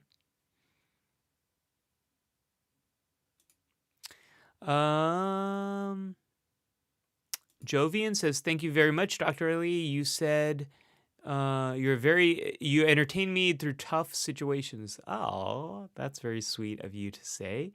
Mr. Sniffle says, I think I need to hear that. Sometimes I procrastinate on sleep because I'm so worried about a long-term problem and I end up fighting the sleep. Man, Mr. Sniffles, I'm a big advocate of prioritizing sleep. I had COVID last year and developed some long COVID symptoms. Specifically, what started to happen is around 4 p.m. My mind would really kind of lose the ability to focus. It was very difficult, and I got extremely irritable.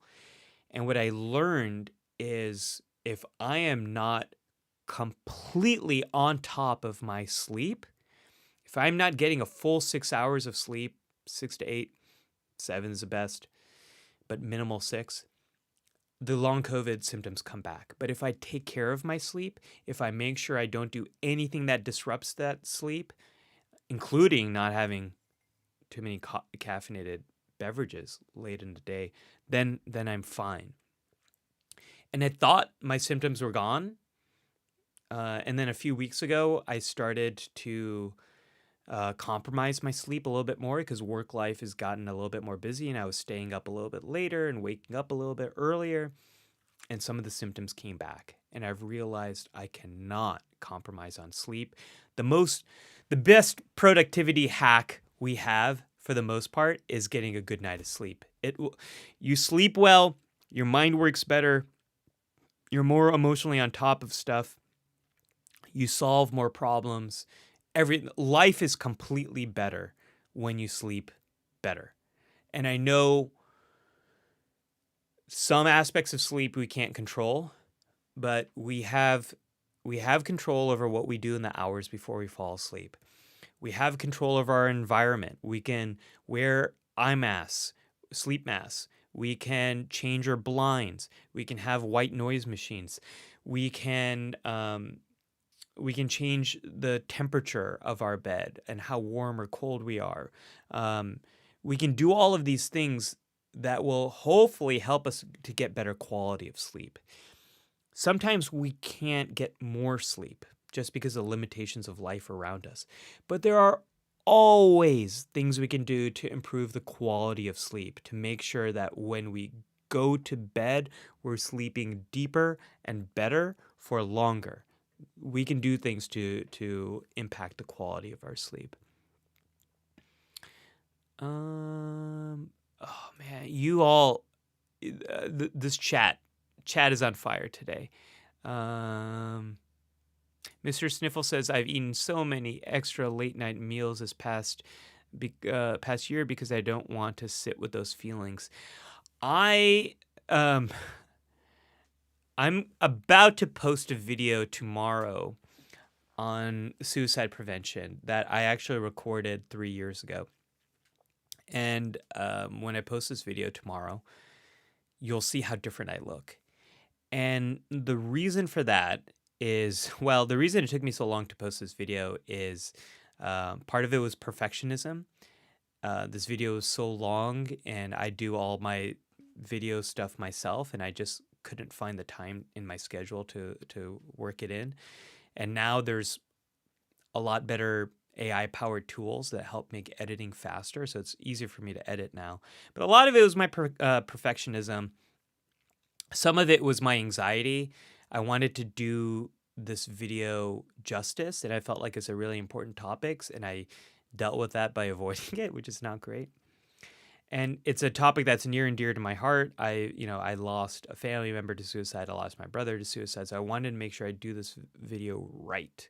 But it meant that the way I was dealing with those feelings is I didn't do work on the video. But it's coming out tomorrow, and I'm really proud of it. I think it's really good, and it's going to help people. But I look very different in that video, and that's a time in my life where I was very depressed. And what I learned growing up is I regulate my emotions by eating. And my relationship with food and emotions was very tied together. And this was just like how my family dealt with it. If I was feeling down, my mom would give me some snacks and treats that would make me feel better. And this worked for a long time in my life until it stopped working. And in 2020, 2021, the stress of the pandemic, it really made all those things worse. and my health kind of went way out of whack. And after my son was born, I went through some postpartum stuff, and I ended up falling back on that idea of dealing with my feelings by eating. And my health went way out of whack. My cholesterol went way high. I suddenly became pre-diabetic, which was very scary to me because there's a ton of diabetes in my family. So my doctor said, you got to change some of this stuff, otherwise I'm gonna have to put you on a ton of medication, and it's gonna be hard for me to pull you off on that medication. And so I realized that the thing I really need to work on is my relationship with food. That I don't have a great relationship with food. That I feel very dependent on it. I feel very scared when I don't have it. I needed to change how I feel. The main way I relax is through eating. And so I started to change that. And the biggest thing I did was I started doing intermittent fasting, which really meant that I started eating my first meal later in the day, and then I would stop eating after 8 p.m. And then eventually it became 8-hour eating windows where I have my first meal at 12 p.m. and then I stop eating at 8 p.m. And I do this every day with the exceptions of Fridays where we have family movie night. I'm kind of it's more Fridays and Saturdays. I kind of loosen up all these restrictions.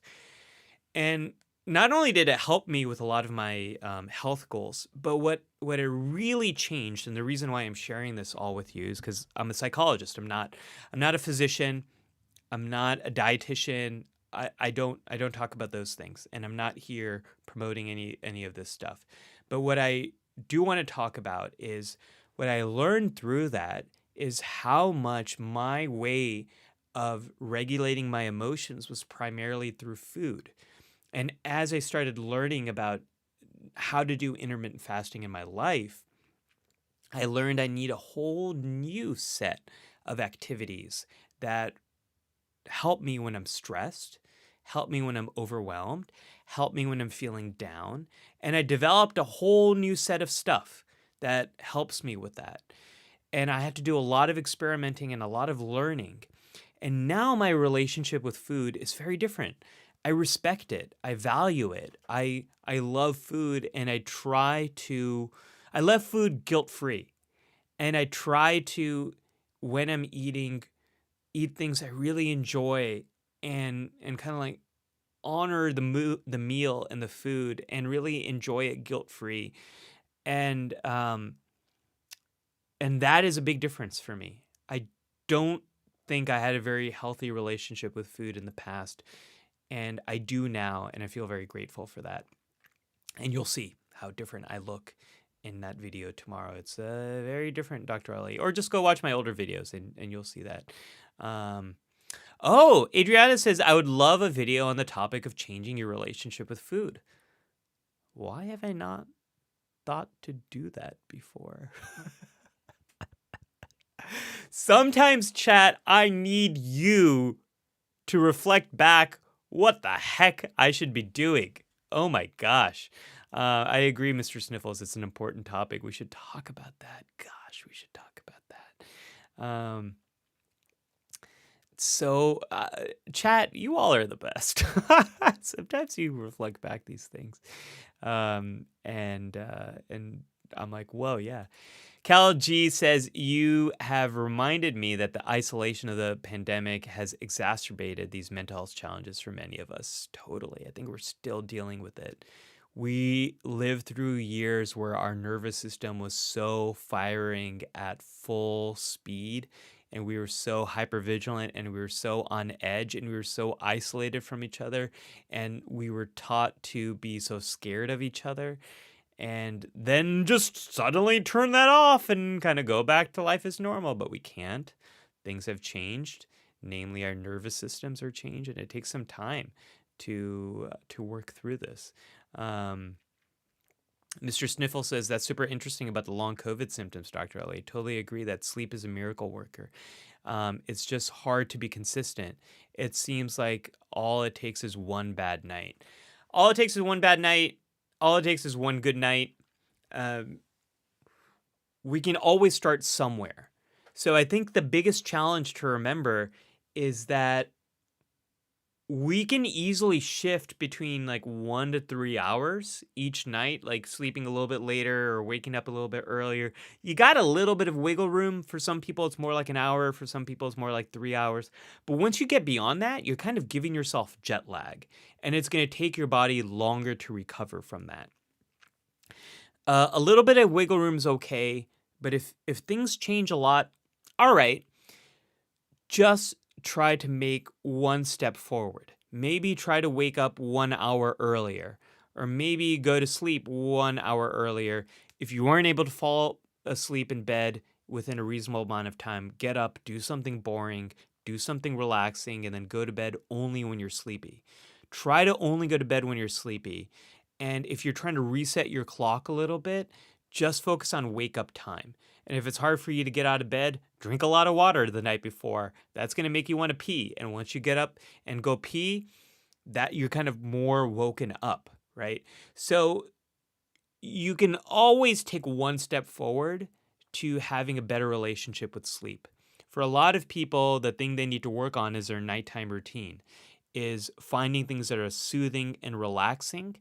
And, someone was mentioning like, oh, like, I use my phone a lot to help myself calm down. That's fine if it's soothing you down. If you're watching stuff that's soothing you, if you're watching some Bob Ross content on YouTube and it's totally chilling you out, awesome, cool. Don't worry about the blue light. Don't worry about those things. If it's soothing you, helping you relax, fine, go for it. But if you're watching stuff that's revving you up, if you're looking at stuff that's making you mad, don't do that. That's not going to be good for you falling asleep. So focus on a routine that helps calm you down in the hour before going to bed. If your sleep is way out of whack, focus on when you wake up. Try to drink a lot of water to get out of bed early in the morning, whenever you want to wake up. And if you're in bed and you can't fall asleep, get out of bed. Don't stay there. Don't toss and turn. No, you want your mind just to associate the bed with rest. So get out of bed, do something boring, do something relaxing, and then get back into bed when you're sleepy. Those are some of the big things. Cal G, haha, Bob Ross content. Bob Ross is awesome. Bob Ross was a little bit of a motivation for me with starting the Cozy Brain Hour here on my channel. I don't know if I really get to Bob Ross levels of chill, but trying to get there. He is my Patronus, I guess. Can we still talk about Harry Potter? I don't know. I'm a broken millennial Harry Potter former fan here. I don't know. I used to love Potter, but I guess if I had a Patronus, it would be Bob Ross. Can you imagine that? Expectro Patronum! And then Bob Ross comes out and says, let's all have some happy little trees. Everybody needs a friend. Wouldn't that be cool? That'd be pretty cool. I love Bob Ross. I love Bob Ross too. All right, folks, let's get back to these text questions over here. I've been in the chat for a long time. I want to make sure I get to some of the questions that were sent in advance. All right, let's do another one here. Let me try to get through a few that I haven't done yet. Nicola says, my research supervisor has given me the name of a person to help me with understanding some technical work for my postgraduate studies, but I think she should be the one to help me. I need to get this in or else I'm going to fail my year.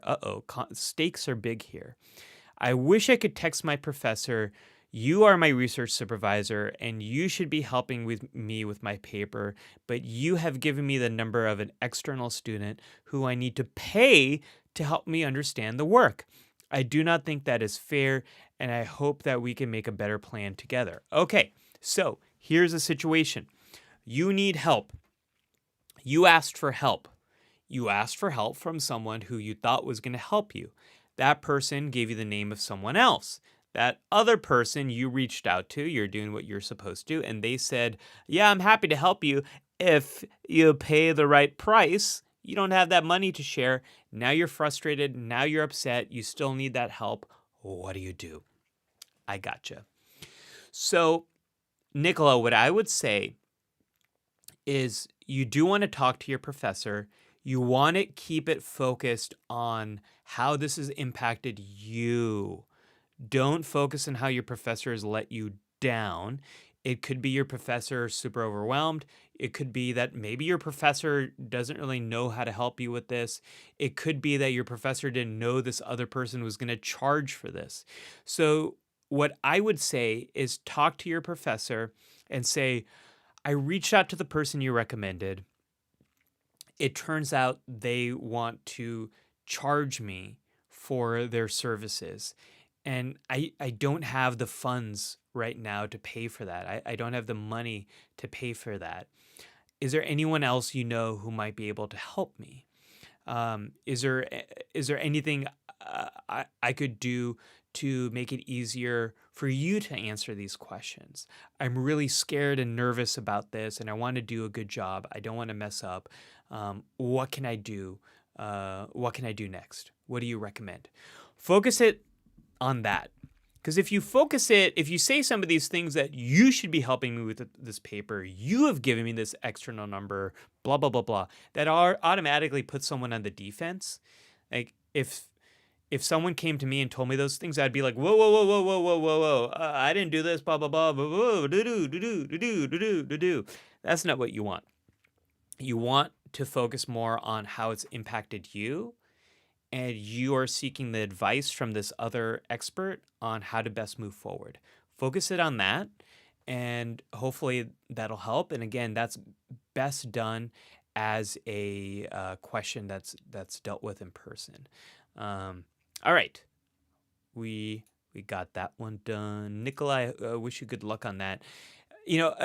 Try to. It might be difficult, but assume best interests from other people. So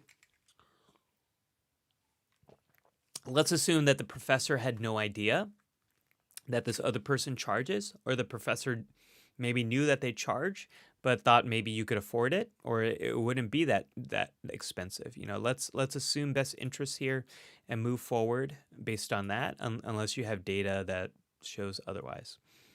And if you have data that shows otherwise, okay, this professor is still your best route forward, and you have to figure out how to play nice with them. And the best way to be diplomatic about this is focus on how it's impacted you and come with some potential solutions to move forward. Do you have other names? Can I give you some specific questions that makes it easier to get help? Who else do you recommend I talk to about this? Stuff like that. Professors always love it when you come with potential solutions. A says, I have a long distance, different countries, very important best friend. When we were young and wild, we made a partner tattoo. It's a little vulva. Now that I'm getting older, I feel embarrassed about it sometimes, via lots of social anxiety, when strangers in public see that tattoo. I wish I could say I am thinking about removing it, but I love you and our connection so much that it has nothing to do with you. Thanks. Okay, so let's break this down. You have this best friend. You and your best friend got this tattoo that you're a little embarrassed about now, and I can understand the embarrassment. It sounds like the tattoo is also in a spot that other people can see. And just to validate this, we all make decisions when we're younger that sometimes we feel not so good about when we're older.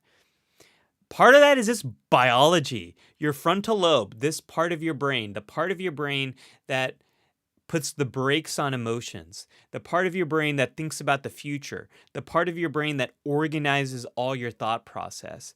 It doesn't finish fully developing until you're in your mid-20s. What is supercharged when you're younger is your emotional system, your limbic system. Think of your frontal lobe as the brakes and your limbic system, your emotions, as the accelerator. As you get older, your brain gets much better at pressing the brakes on your emotions. But when we're young, our emotions are flying super fast. The accelerator is going strong. And the reason for that is it helps us to learn. When we're really emotional, it really helps us to understand very quick things about the environment. Now, because of that, sometimes we make decisions as teenagers that we regret as adults, and one of those could be getting a tattoo. I'm super pro getting a tattoo if you want a tattoo, and if you are old enough to make that kind of long-term decision. But sometimes we make those decisions when you're younger, and we later regret it. So, I think this one's pretty straightforward. I would have that conversation with your friend and say, you know I love you. You know you are my best friend. And you know you are my ride or die. And also, I have been getting into a lot of problems with our tattoo. And I'm really worried about it holding me back in different situations. And I'm thinking about getting it removed.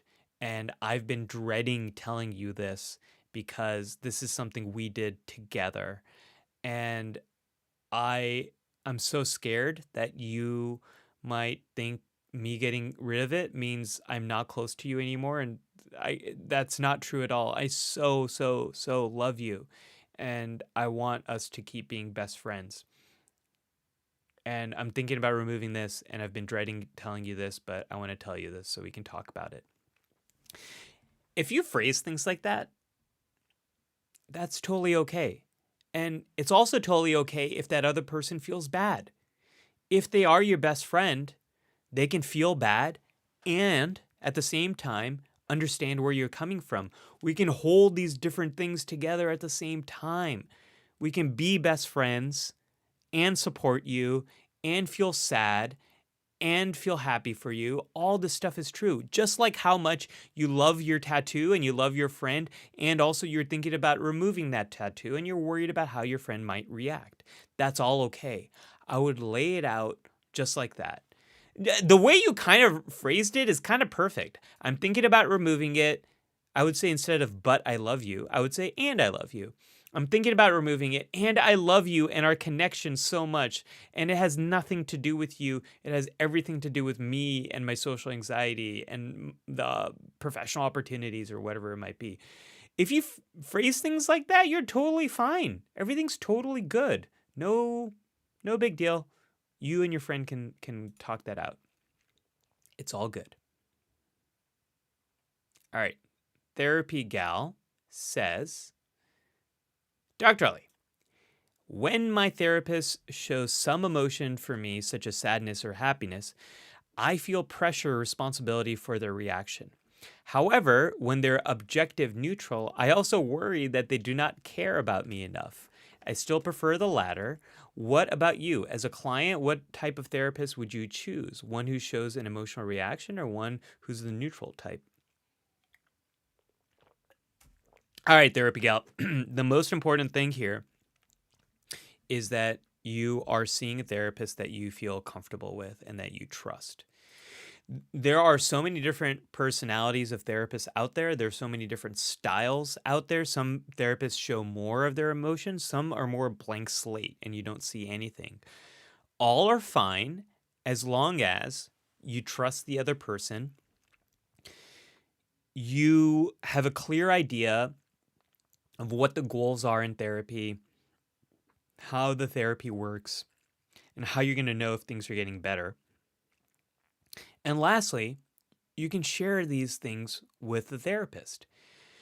One of the things that happens in therapy is transference and countertransference. All that means are the patterns of emotions that happen in the real world with real relationships. They are recreated in the therapy room. So if you're with a therapist that's more reactive, that's showing more of their emotions, they're probably like that in real life with other relationships too, and that's totally fine.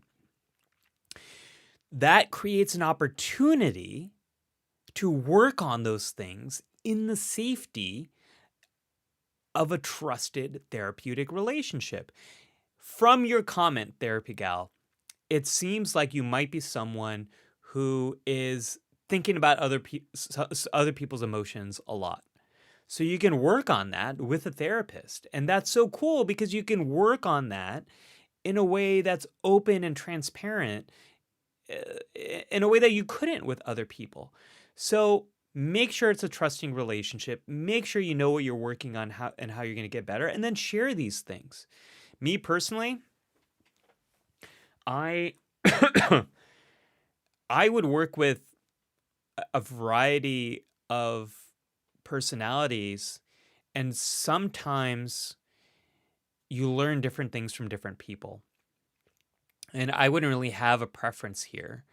Um, I I have friends and colleagues and family members who are more reactive and more show more of their emotions, and I have some that don't. And different things pull for different things from me, and that's totally fine.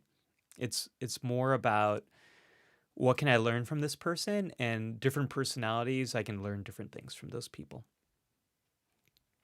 All right. Bonky says, let me put my check mark here so I know I got this one. All right.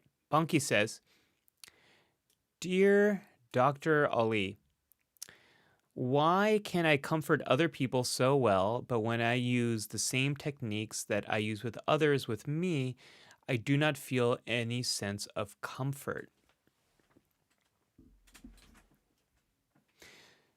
That's a good question. So, Bonky, it is so much easier to be there for other people than to be there for ourselves. And I don't think that was always the case. I think we were better at solitude. We were better at loving ourselves, at understanding ourselves and what our needs are. I think culturally we were better at this stuff in the past, but I think it's harder to do that now. It's harder to love yourself. It's harder to be alone with yourself. It's harder to be present with yourself because we have all of these false senses of connection. We have social media, we have email, we have text.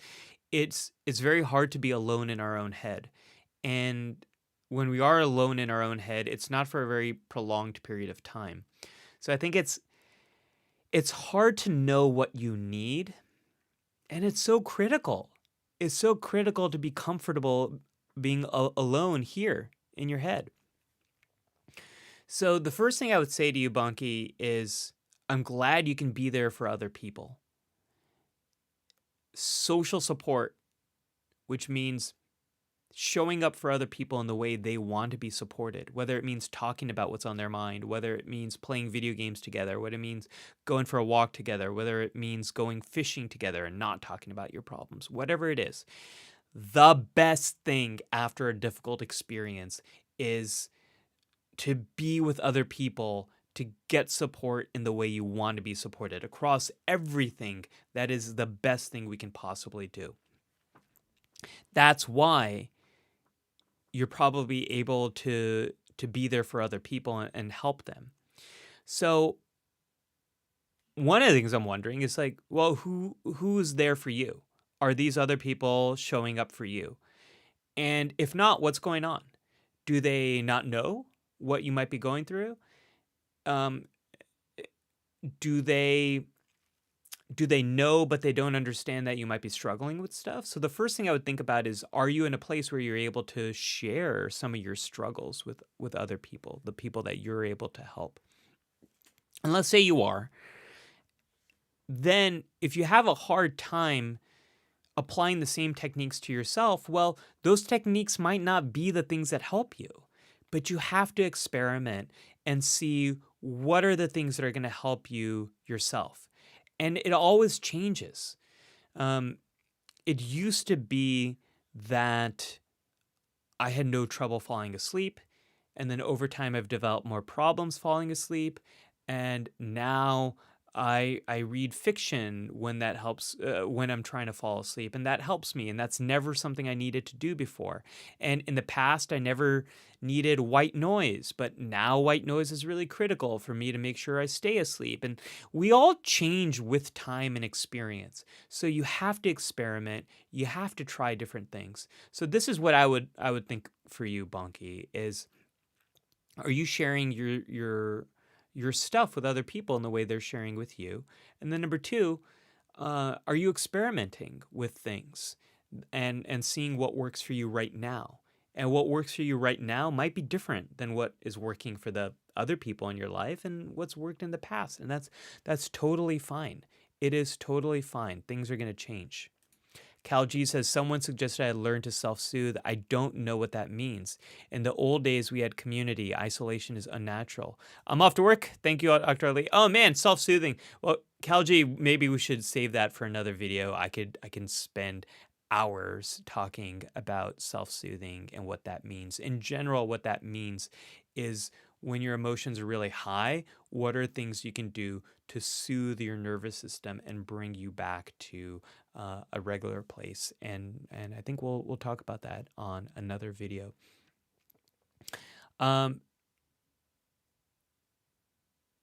Primo asks, do you think I could tell some of my work colleagues, these who learn with me in school and will end the job developing with me, that I have social anxiety, that I just want to tell them that my behavior have another thing to do, but my brain is against it myself? You have a lot of experience with that, and I wanted to ask you for advice in this case. Furthermore, they know actually that I am shy or something like that because in school I often don't speak up because of my anxiety. So do you think I should tell one of them in a face-to-face conversation? Okay, so Primo is experiencing social anxiety and is in a situation with other people where they are feeling shy. Shy means it takes you a while to warm up. Shyness versus anxiety, social anxiety. When you're shy, you warm up slowly over time in a situation. When you're anxious, you are scared of being rejected, of embarrassing yourself, of judgment from other people. That anxiety doesn't tend to decline over the situation, and it's more persistent than shyness. And also, it might be so distressing that it makes it very hard for you to focus and to be there. I am a big fan of sharing your anxiety with people that you trust. The reason for this is anxiety is kind of an invisible problem. Most people don't see your anxiety. They don't see all the thoughts going on in your head. They don't feel the things you're feeling in your body. Some people might notice you're more quiet, but they might just assume you're a more quiet person. There's a lot of introverts out there who have a less of a desire for social interaction. They still want social interaction, but they have less of a desire for it. Or some people are on the spectrum and they enjoy much more logical, structured social situations and not casual, impromptu, unsure social situations, right? So there's a lot of diversity of human experience there. So don't assume that other people know you're experiencing anxiety. But if there is someone who you trust a little bit more, finding a way to help them understand what you're going through can be incredibly helpful. So the thing you want to do is find a metaphor, find an analogy that can help them to understand it. Find some kind of situation that that is going to bring your social anxiety to life. And what I mean by that is, don't assume that I'm having social anxiety trying to put this on. I'll explain why I want to put this on in just a moment. Why am I having so much? Oh, because that's the wrong gear. That makes sense. So, there's a lot of people out there who don't understand what social anxiety is like, even though it's the most clear anxiety name out there. It's not like agoraphobia, which is very difficult to understand. Social anxiety, you'd think it would be pretty transparent what social anxiety means. But what you want to do is find some kind of analogy for it. So maybe your analogy is going to be, when I am in a social situation, it feels kind of like I have just I've dropped everything I'm holding. I made a loud sound and now everyone is looking at me and they're all judging me and they're all thinking, what's wrong with you? Or maybe it feels like X-ray vision. I walk into a situation and I feel like everyone can read my mind and see completely through me and see all of my failures. Or maybe your social anxiety feels like, um, that experience where you got a big presentation coming up and you spend hours and hours preparing for it and you're super stressed about it. Well, I feel that way when I have to return a text message or when I have to respond to an email or when someone asks me, how are you doing? Like, you have to find a way to help the person understand and make it easy and simple for that other person to understand. Because once they understand, they can become an ally. They can become a source of support. Maybe that person can help you. Maybe that person's more patient with you. Maybe that person will now understand, oh, it's not me. I thought you just didn't like me. I thought I said something wrong. I thought I offended you. It provides clarity. Anxiety is such an invisible problem. It is such an invisible problem. Most people have no idea that you might be struggling with it. So find a way to help that person understand, and that is going to make things a lot easier. Oh, Dave is here. Dave, good to see you. Welcome back. Welcome back. All right, folks, I wanted to show you. Let me see if I can pull it up here. Oh, man, how am I going to be able to pull it up? Doing some on-air stuff in the background. Trying to make it not awkward by pulling it up. Let's see if I can do that. Let's see if I can find it. Ba ba ba ba ba ba ba ba ba ba. Mr. Sniffle says the "How are you doing?" question bothers me so much. So such a simple question that creates so much anxiety for a good reason. For a good reason, right, Mr. Sniffles? Like, you kind of wonder, like, do you want the real answer? Are you interested in knowing the honest truth about that? Or are you just kind of saying hi? And you really don't want my honest to goodness truth about this experience, right? It's so hard to know what people are actually in the mood for and what they actually want. So let's see. Let's see if I can. I'm going to try to do a little on the fly change over here, and let's see if I can make this happen. Did I make it happen? Yay! I made it happen. All right, folks. I've got a big collab. Really proud of the work I did over here, the work the team did at Jubilee, and then also everyone else who participated. But a big video that I was waiting on just dropped while we went live, actually. So I haven't even seen it yet.